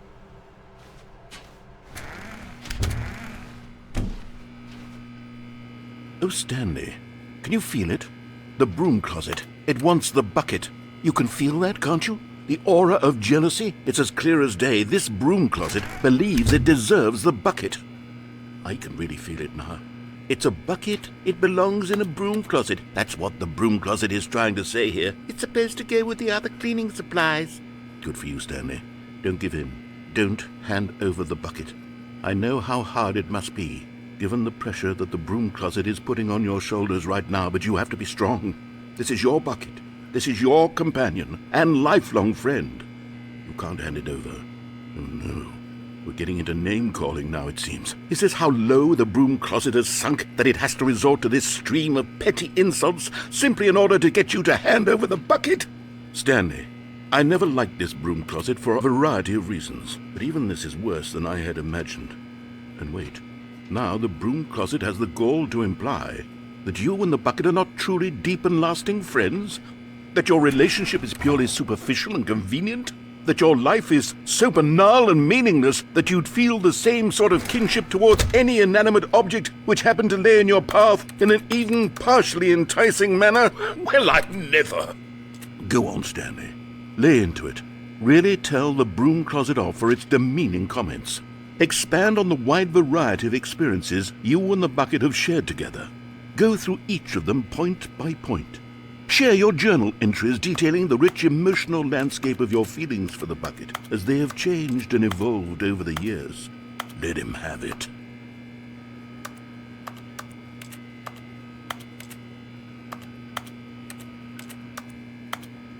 Okay, I've got you something which I think will help settle this debate once and for all. Here we go. There. Now it's settled. No more debate, no more discussion. Take a hike, broom closet, with all your meandering philosophical diatribes about the nature of cleaning supplies and their relationship to broom closets in the natural order of things.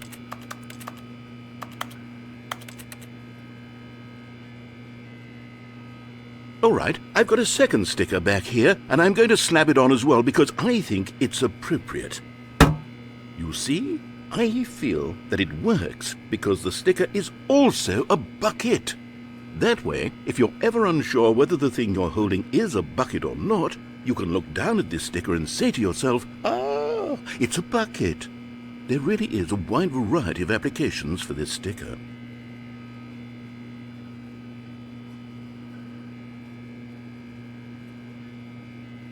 You know what?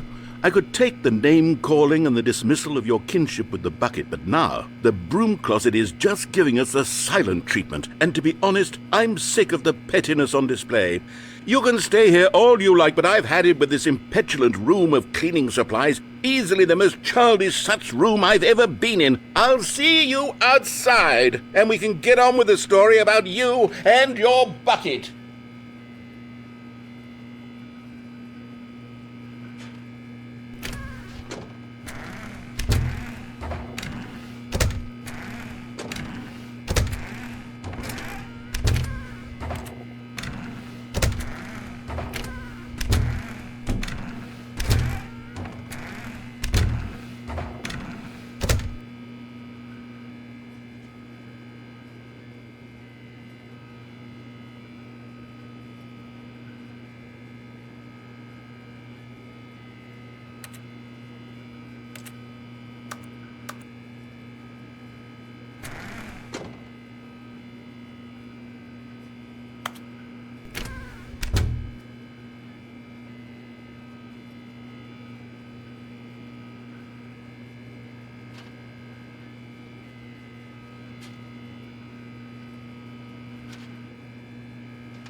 Coming to a staircase, Stanley and the bucket walked upstairs to the boss's office.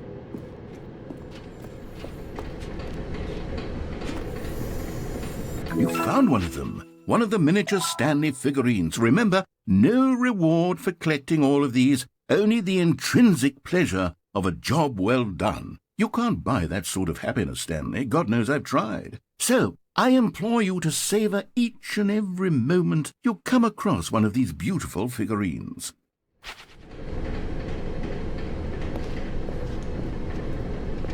But Stanley just couldn't do it.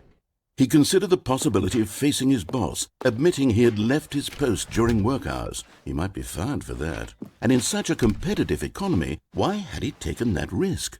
All because he believed everyone had vanished? His boss would think he was crazy. And then something occurred to Stanley. Maybe, he thought to himself, maybe I am crazy. He looked down at the bucket in his arms. Am I crazy? He asked the bucket. The bucket returned his gaze, but said nothing at all. That's strange, Stanley thought. Usually the bucket is a source of guidance and wisdom for me in difficult times such as these. He held the bucket close, yet felt none of its familiar reassurance and comfort. And that's when Stanley realized, this isn't my bucket. It's just a normal, everyday bucket. Someone else's bucket, perhaps. How did I end up with someone else's bucket? This is all terribly wrong. Surely no good would come from this. Who knows what sorts of bizarre hallucinations Stanley might experience without the psychologically grounding presence of his bucket. And indeed, now he noticed that the rooms were repeating, which was, of course, very odd. And now he felt himself floating off the ground. Oh, gracious, he exclaimed. Without my bucket, I've gone truly mad. Where is it? I must find it. Far off in the distance now, he heard it, calling to him. Stanley! Stanley, it's me, the bucket. Could it truly be? He rushed forward from room to room, passing by one bucket after the next. None of them were his. None of them were his special bucket. Come to me, Stanley. Find me. He had to find the bucket. He had to return to his old friend. It was the only way to truly restore his sanity. And then suddenly, he froze dead in his tracks. He knew where the voice of the bucket had been coming from. The real bucket was inside of him all along. It was incredibly painful. Stanley doubled over in agony and blacked out.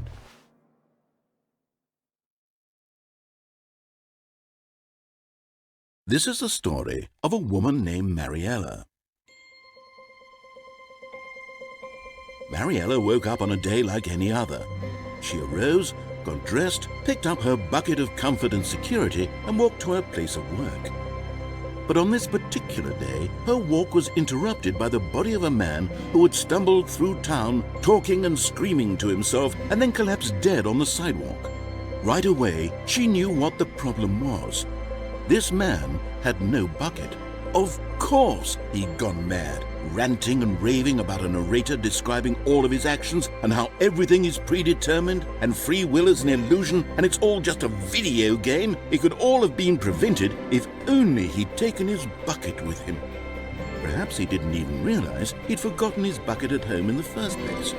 How cruel the world can be, Mariella thought, and she hugged her own bucket even tighter. But of course, she had no time for this. There were a myriad of confusing problems she would soon have to confront at work, for which her bucket would provide absolute guidance and total clarity on everything. Heck yes, she thought to herself, my life kicks ass. And she backflipped all the way to work.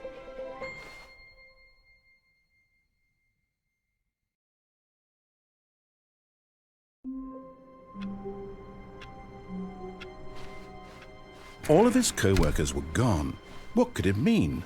Stanley decided to go to the meeting room. Perhaps he had simply missed a memo. Stanley lifted the bucket into his arms, and a wave of comfort rushed over him. Stanley clutched the bucket tightly to his chest. This was not the correct way to the meeting room, but Stanley had felt the bucket calling to him, telling him that the employee lounge was simply the place to be.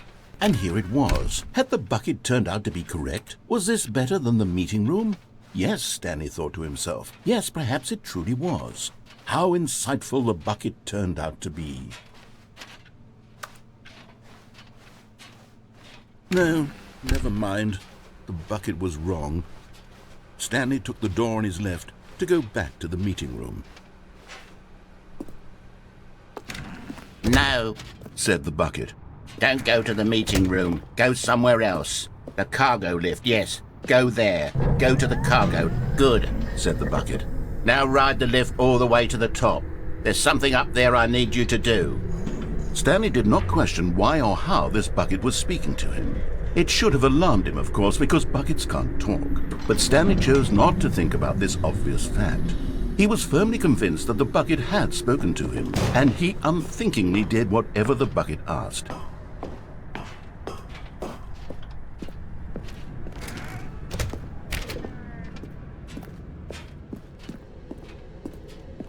No, stop. Look there on the wall, you see? There's a sign right there. It says, "No buckets past this point." Stanley, how could you think it was okay to bring the bucket here? Unless, what if the problem is that you actually don't know what is a bucket and what isn't a bucket? I suppose that would explain a lot about your behavior up to this point. Which, if that's true, well, my goodness, I think we have to do something about it. This misunderstanding could have dire consequences on the entire rest of the game if not addressed quickly and properly. So much of the impact of the story is dependent on your understanding of what is and isn't a bucket. Please, step in here for a moment.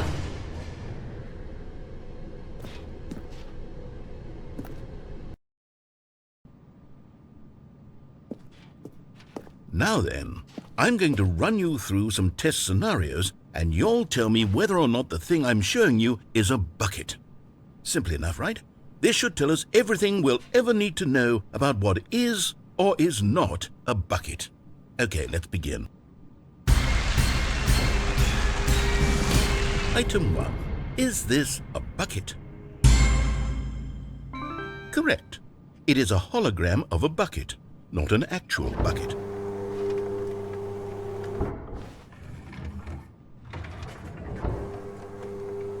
Item 2. Is this a bucket? Correct. It is a 3D printed recreation of a bucket, not an actual bucket.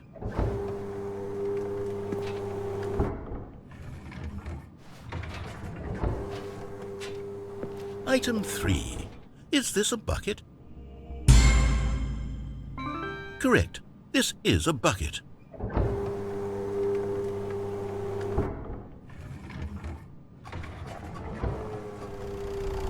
Item 4. Is this a bucket? What?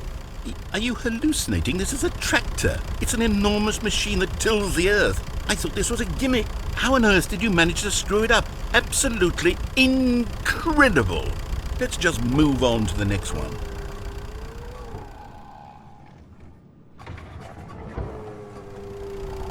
Is this a bucket? Correct. This is a bucket.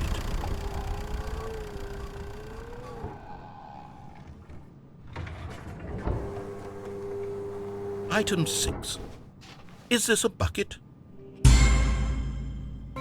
Trick question.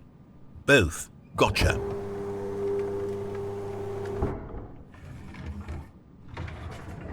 Item... Wait, hold on. I can't find the next one. Let me see. It should be around here somewhere.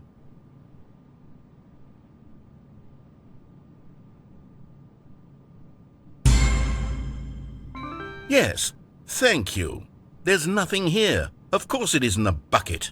We both know full well that nothing isn't a bucket. Wait, when I say nothing isn't a bucket, that makes it sound like I'm saying everything is a bucket, which of course is not true. Unless, is that what you think?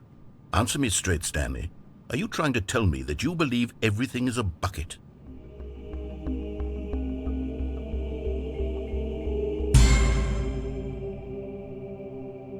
You know what?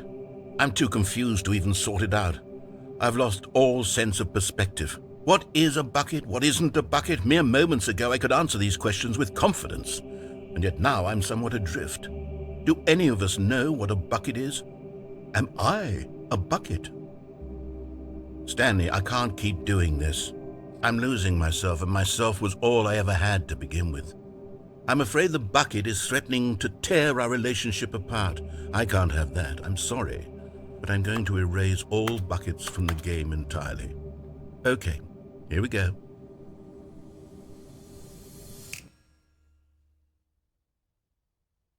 What happened? Is everything gone? Why did everything disappear? Wait, was everything a bucket? Every single thing in the game was a bucket. Oh my God, I had no idea. How could... Except me. I'm not a bucket after all. And you, Stanley, you're still here. You're not a bucket either. Oh, this is wonderful news. We're not buckets. Yes, I actually feel much more at ease right now. It's delightful to get some clarity on that issue, but it doesn't change the fact that we haven't got a game. So, tell you what, I'll reset everything and we'll put back all of the buckets, okay? And we'll know that it's all a bucket. But if you run into anyone else, maybe don't mention that. Who knows what that information might do to a person? All right, here we go.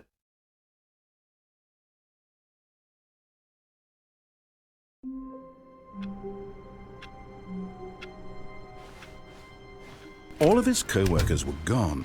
What could it mean? Stanley decided to go to the meeting room. The confusion and the chaos all seemed to melt away as Stanley embraced the bucket. Stanley clutched the bucket tightly to his chest and entered the door on his left. This was not the correct way to the meeting room, but Stanley had felt the bucket calling to him, telling him that the employee lounge was simply the place to be. And here it was. Had the bucket turned out to be correct? No, never mind. The bucket was wrong. Stanley took the door on his left to go back to the meeting room. No, Said the bucket. don't go to the meeting room. Go somewhere else. The cargo lift, yes. Go there. Go to the cargo lift. Another miniature Stanley figurine. This, there really must be a snappier name for these things. What about mini-stands? Stanley figs? What about Stanlerines? Yes, I think I like that. Another Stanlerine under your belt.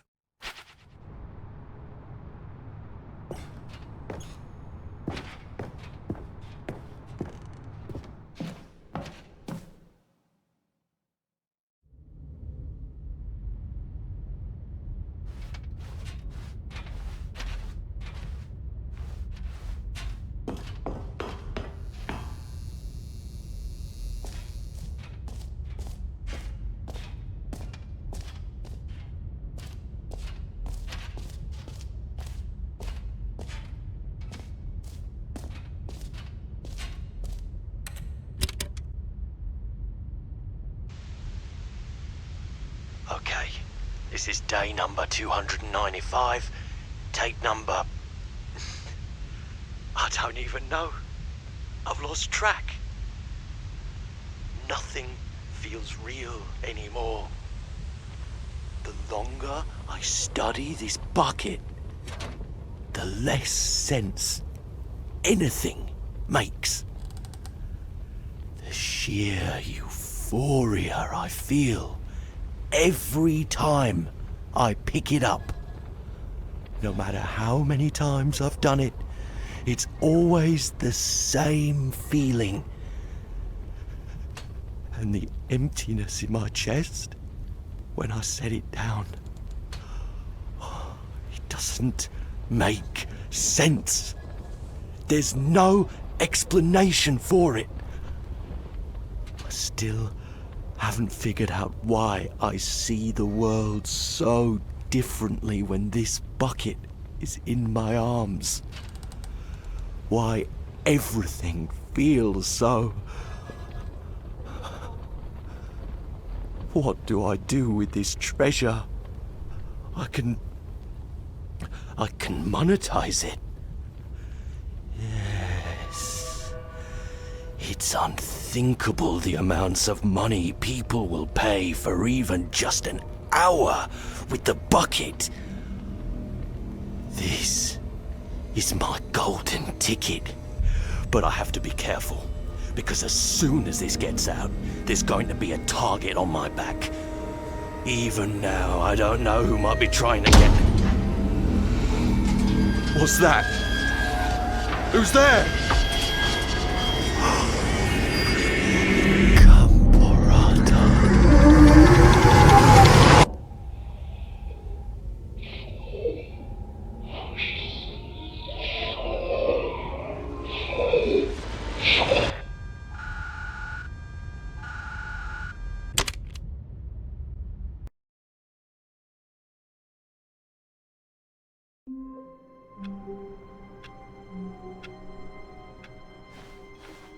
All of his co-workers were gone. What could it mean? Stanley decided to go to the meeting room. Warmth spread through Stanley's arms. With the bucket in his arms again, he was home. Stanley clutched the bucket tightly to his chest and entered the door on his left.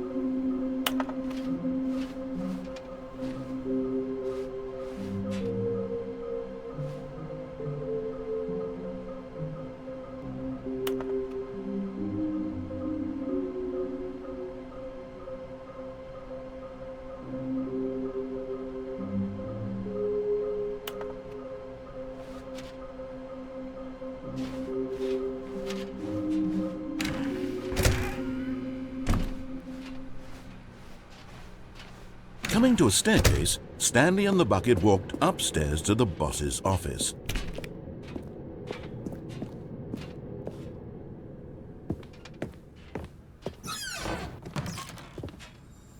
Okay, I'm going back to the name of these little Stanley figurines, and now I'm torn between Stanlerines and Figlies. What do you think, Stanley? What name better encapsulates the intrinsic sense of happiness that you get from seeing a small number in the corner of your screen go up by 1? Let me sit on it. I'm sure it will come to me.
Stepping into his manager's office, Stanley was once again stunned to discover not an indication of any human life. Crushed by the weight of this revelation, Stanley may have broken down into an emotional dumpster, but Stanley guessed the correct code by sheer luck. Was it that the bucket knew all along? Was the bucket guiding him? Yes, this is certainly the most logical explanation. You're getting close now, Stanley. You've nearly gotten all of the Figler Anmarines. Very soon, you'll collect the last one, and then the first number will equal the second number, and that will be it. We'll be different people by then. Different in the sense that we used to have none of them, and now we have them all. You can't go back to when you had no Figler Anmarines. None of us can.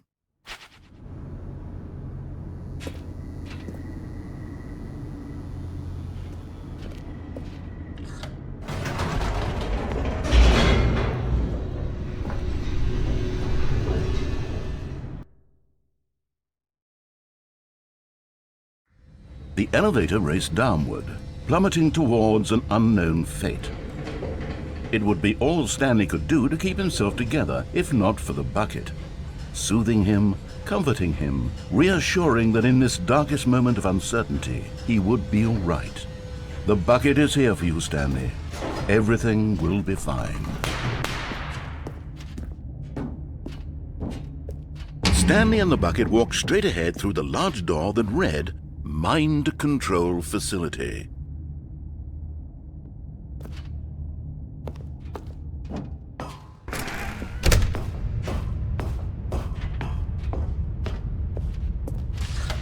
The lights rose on an enormous room packed with television screens. What horrible secret did this place hold? Stanley and the bucket both wondered to themselves.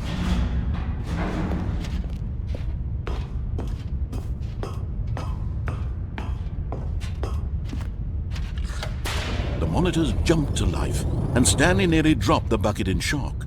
Everyone in the office was being videotaped, monitored like guinea pigs.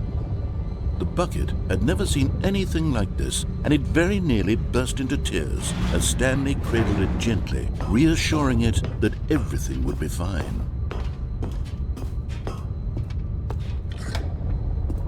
Was the bucket under the mind control facility's influence as well? Had the bucket been told to do things it didn't wish to do?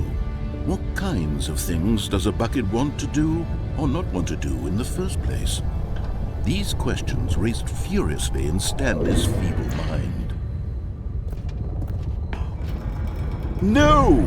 He screamed into the bucket. He couldn't accept it. His own life in someone else's control, never! He squeezed the bucket tighter, his one friend in the entire world. At this point, he could trust no one except for the bucket. But here was the proof. The heart of the operation. Controls labeled with emotions, happy or sad or content. Walking, eating, working, all of it monitored and commanded from this very place. And as the cold reality of his past began to sink in, Stanley decided that this machinery would never again exert its terrible power over another human life. For he and the bucket would dismantle the controls for good. Two best friends, Stanley and the bucket, up against the world. They high-fived in a really cool way, and the bucket made a sassy comment about taking down the system.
When at last they came to the source of the room's power, Stanley and the bucket knew it was their obligation.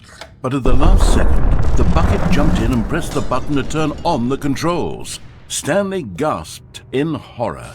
Had this been the bucket's plan all along? To take over the machine and claim the power for itself? How could the bucket have betrayed him like this? Stanley was prepared to throw the bucket away in disgust when suddenly an image appeared upon the enormous screen. Birds. Silly, silly birds. The control buttons became active again.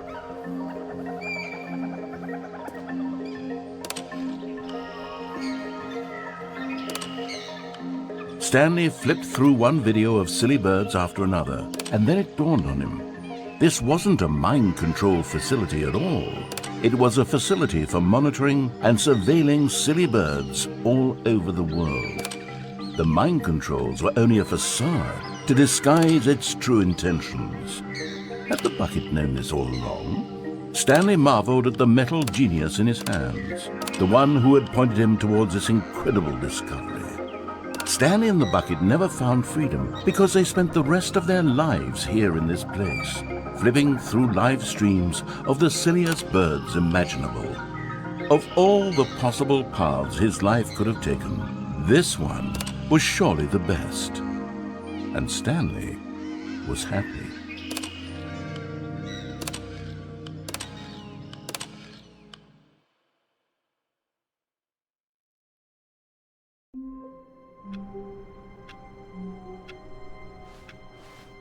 Someone was following Stanley. He was sure of it.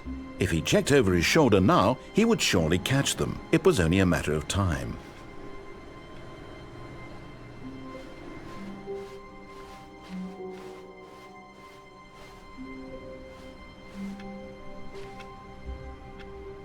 Stanley picked up the bucket and smiled. He'd never be alone again, not truly alone, not with the bucket around. Stanley clutched the bucket tightly to his chest and entered the door on his left. This was not the correct way to the meeting room, but Stanley had felt the bucket calling to him, telling him that the employee lounge was simply the place to be. And here it was. Had the bucket turned out to be correct? No, never mind. The bucket was wrong.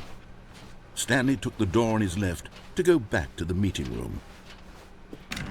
No, Said the bucket. don't go to the meeting room. Go somewhere else. The cargo lift, yes. Good, Said the bucket. now ride the lift all the way to the top. There's something up there I need you to do. Stanley did not question why or how this bucket was speaking to him.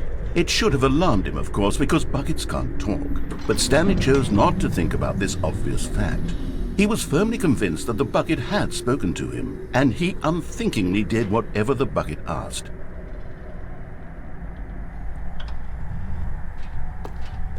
In here. Said the bucket. Go into this dark room over here. Stanley once again obeyed blindly.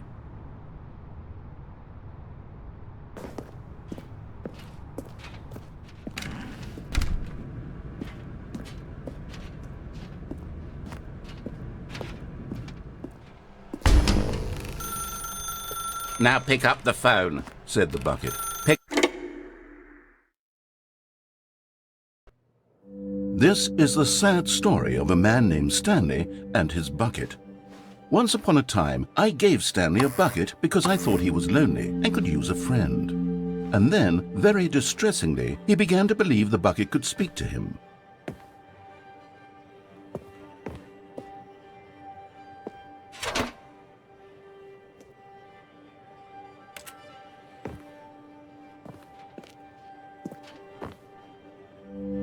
The Stanley Parable Reassurance Bucket was merely meant to provide the comforting glow of companionship.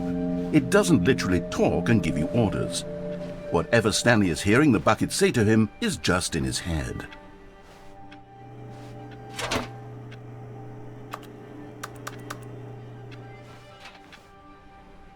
Lately, I've been concerned about him. Wouldn't you be concerned as well? To see him delusional like this, obsessing over an inanimate metal object?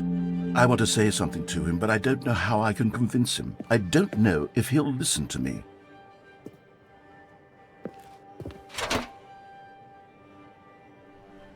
Well, I'll try anyway. Stanley, can you hear me? Listen to me. It's just a bucket. It can't think. It can't talk. All it will ever truly do for you is effectively transfer a liquid from one location to a different location. That's it. It doesn't do anything else.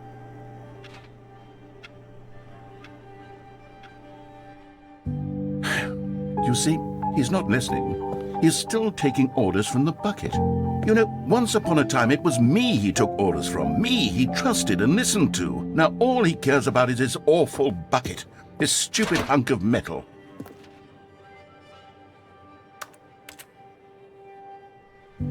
It's sad. I suppose he doesn't need me anymore.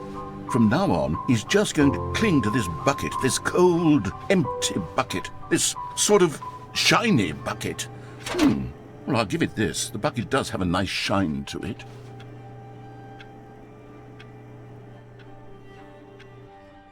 Yes, I suppose on closer inspection that it doesn't quite look like your average hardware store bucket. It's just a little more, what am I trying to say? Sturdier. More capable of transporting liquid, like it would be better at moving an amount of water from one room to another. Oh my God, what am I saying? Better at carrying water from room to room. It's a bucket. It's literally just a bucket. Why do I feel some need to point out the ways in which it's so much more than just a regular bucket?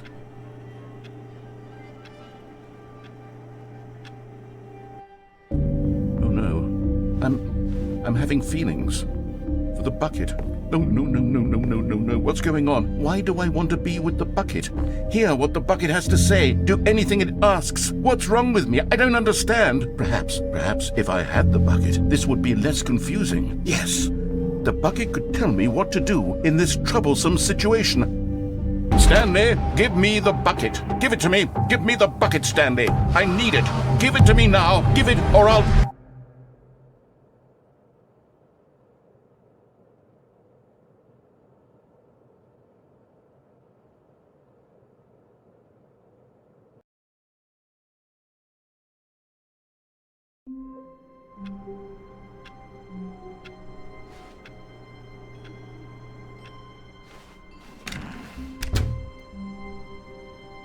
The good old bucket.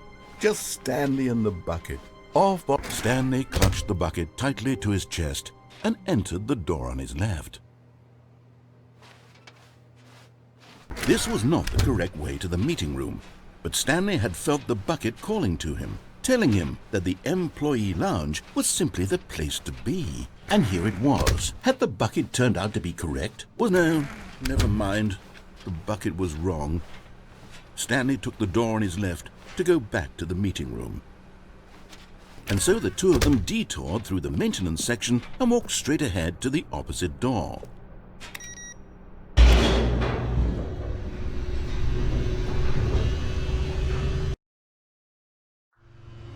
Oh, good, Stanley. I'm glad you found your way here. I knew you'd find this place eventually.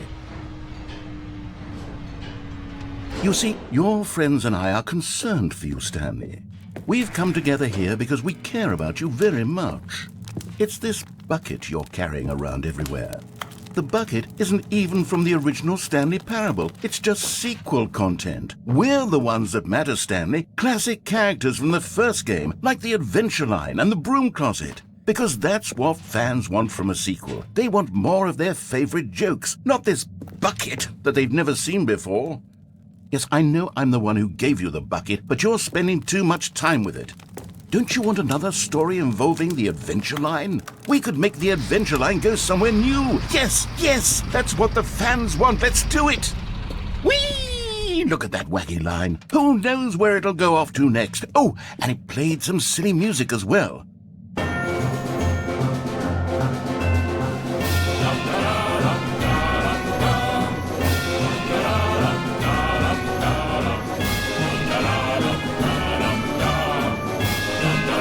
Now this is what the Stanley Parable is all about. Don't you remember all those great jokes from the original dialogue? Also, Stanley is addicted to drugs and hookers.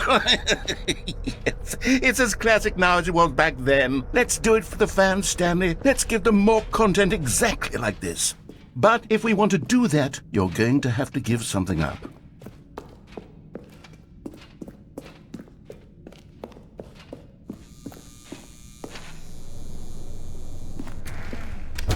Don't you get it, Stanley? We need to get rid of the bucket. That's why I'm very proud to introduce a brand new character. This is the Bucket Destroyer. I think it'll make a wonderful new addition to the rich lore of the Stanley Parable. True, it also was not in the original game, but it's such a well-fleshed-out character with so much personality that to me it already feels as though it's been part of the cast all along. Don't you agree?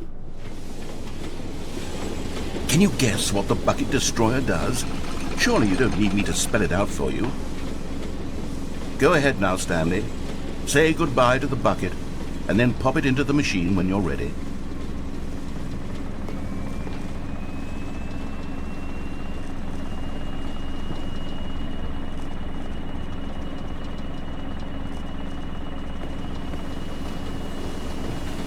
Now listen to me. It's crucial that you give it the bucket. I don't know what the Bucket Destroyer will do if it can't destroy your bucket. Destroying buckets is all it knows. That is its singular personality trait. Sure, I can hear you saying, how does a character with only one personality trait deserve to join the pantheon of beloved Stanley Parable characters? Well, you see, if you were to really explore the Bucket Destroyer, you would see that its desire to crush buckets is so densely loaded with complexity and nuance that it's really like 10 personality traits. What other object in this game can you even say that about? The Broom Closet? Certainly not. I wonder what sort of Bucket Destroyer merchandise the fans will be clamoring for after this. Okay, the bucket destroyer is getting very upset now. You'll have to hurry and feed it. We can't get back to the classic Stanley Parable characters like the Adventure Line or the bucket destroyer until you crush that damn bucket. Quickly now, the fans are waiting. Do it, the fans, Stanley. Give the fans what they want. Hurry and...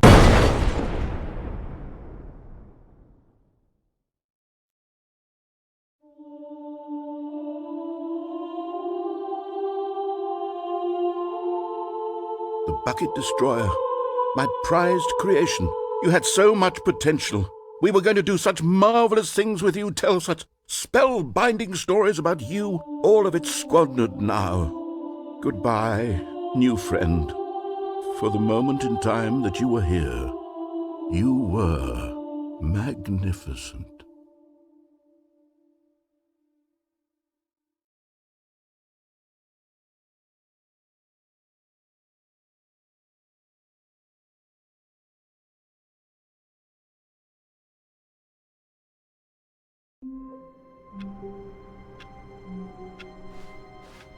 The meeting room. Yes, that's where everyone would be. Stanley just needed to get to the meeting room. Where are we going today? The bucket asked. Stanley just smiled. Anywhere they went together would be... Stanley clutched the bucket tightly to his chest and entered the door on his left.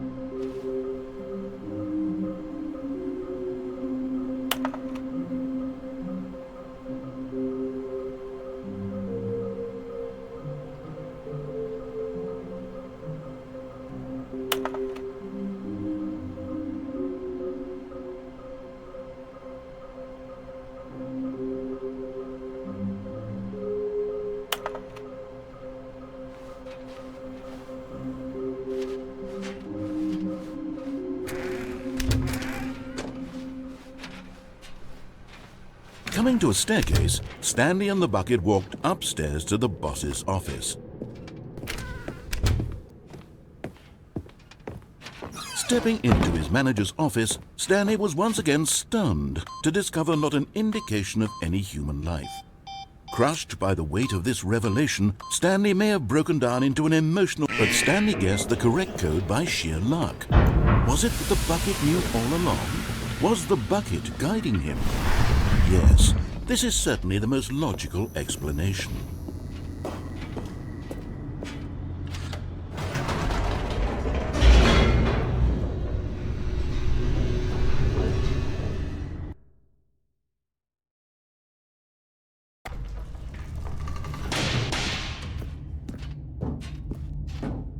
Stanley and the bucket walked straight ahead through the large door that read, Mind Control. Although this passageway had the word escape written on it, the truth was that at the end of this hall, Stanley and the bucket would both meet a violent death. The door behind them was not shut. Stanley and the bucket still had every opportunity to turn around and get back on track. At this point, Stanley and the bucket were knowingly walking forward into a very painful death for each of them.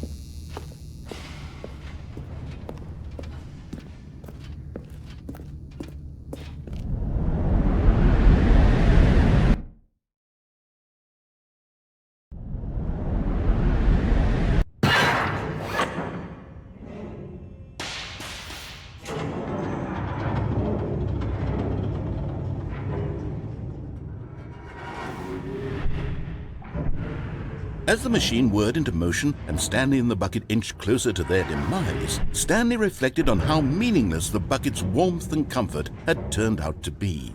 To be sure, it puts the mind and the soul at ease to embrace the bucket, but what use is a sense of ease when you're about to be crushed to death? This is what Stanley thought to himself, and he sort of kicked himself for wasting so much time carrying a bucket everywhere. Farewell, Stanley.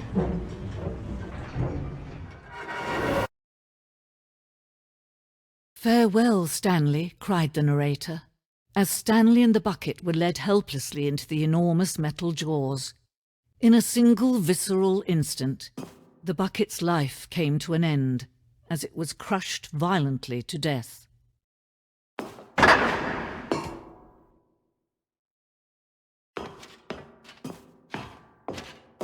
It was a shame, the death of such a magnificent bucket. It's true that all buckets are radiant in their own way, but this one stood above the rest. It was a glorious bucket to behold.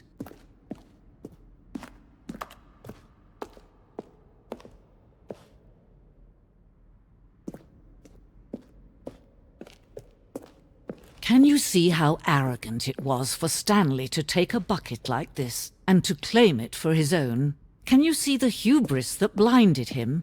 Can you see that the bucket is far more noble than Stanley will ever be in his short life?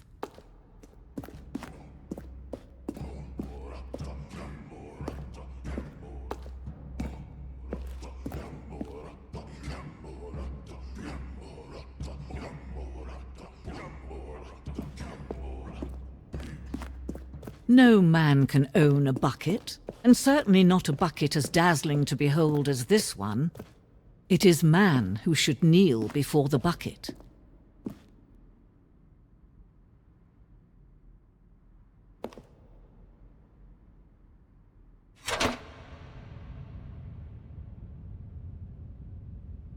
But there is something we can do. Something we can do together, you and I, that will right this terrible wrong.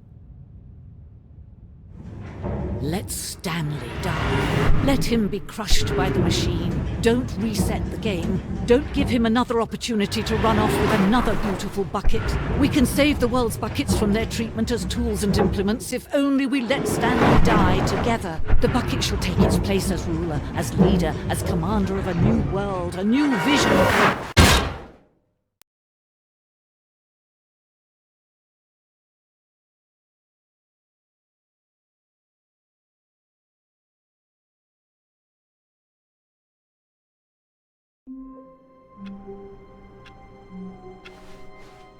All of his co-workers were gone. What could it mean? Stanley decided to go to the meeting room. Perhaps he had simply missed a memo.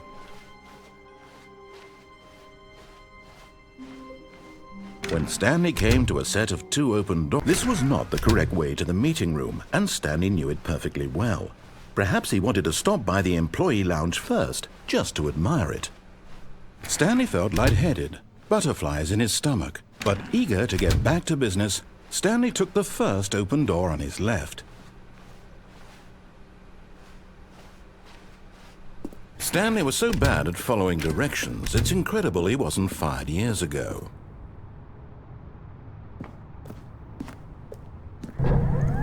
Look, Stanley, I think perhaps we've gotten off on the wrong foot here. I'm not your enemy, really, I'm not. I realize that investing your trust in someone else can be difficult, but the fact is that the story has been about nothing but you all this time. There's someone you've been neglecting, Stanley. Someone you've forgotten about. What? Really? I was in the middle of something. Do you have zero consideration for others? Are you that convinced that I want something bad to happen to you? Why, I don't know how to convince you of this, but I really do want to help you, to show you something beautiful. Look, let me prove it. Let me prove that I'm on your side. Give me a chance. And there it is, the last Stiggly Wiggly. Savor this moment, Stanley. This is a real accomplishment. This is doing something just for the sake of doing it.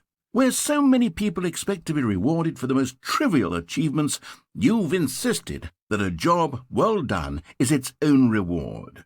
I would tell you that I'm proud of you for collecting them all, but that would be like a reward, and we can't have that. So, instead I'll just say, it's done. We're all done here, and now we can go to whatever the hell you were doing before you hunted for figurines. Now listen carefully, this is important. Stanley walked through the red door. Oh, thank God you are willing to listen to me. Do you see that I really have wanted you to be happy all this time? The problem is all these choices. The two of us always trying to get somewhere that isn't here. Running and running and running, just the way you're doing right now. Don't you see that it's killing us, Stanley? I I wanted to stop. We would both be so much happier if we just stopped. And I think I have a solution. Here, let me show you.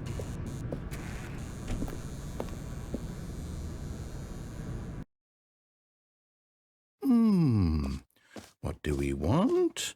What are we looking for? Here. Yes. Oh, it's beautiful, isn't it? If we just stay right here, right in this moment with this place, Stanley, I think I feel happy. I actually feel happy. No, wait. Where are you going? Oh, no. Stay away from those stairs. If you hurt yourself, if you die, the game will reset. We'll lose all of this. Please, no, Stanley, let me stay here. Don't take this from me. Please, Stanley, think about what you're doing.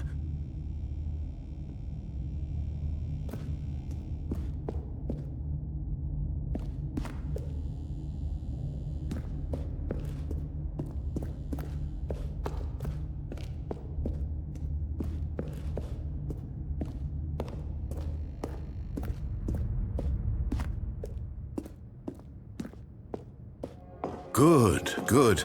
We can't be too safe. Promise me you won't go back there, Just stay here.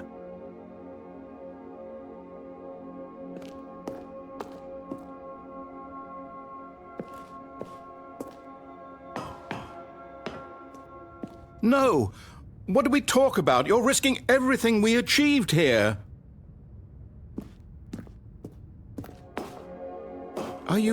You are going to stay here, aren't you?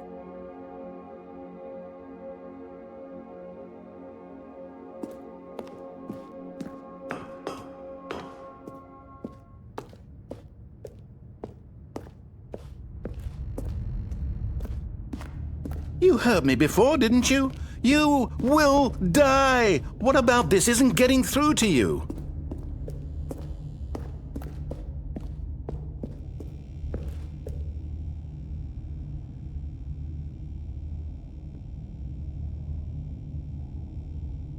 No! Oh, thank God you lived. You had me worried there for a moment. No, what are you doing, Stanley? Please, I'm asking you not to take this away from me. I can't go back to what I was before. If you die, we'll both go back. Why are you doing this?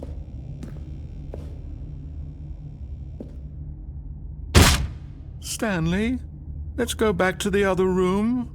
Can you do that for me? Yes, perhaps you can. Perhaps you finally see what I'm talking about.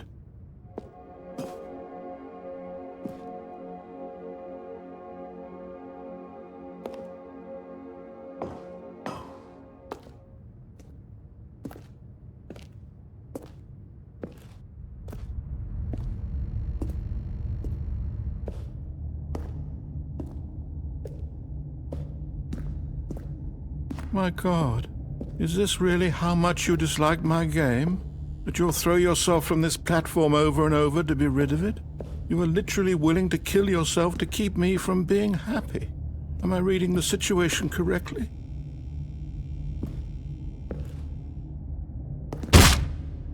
Or maybe you're just getting a kick out of it. I don't know anymore.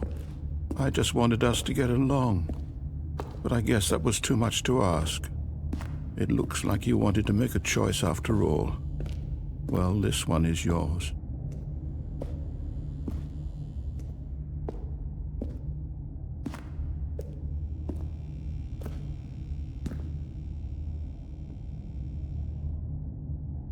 Is it over? It's going to restart, isn't it? I'm going back.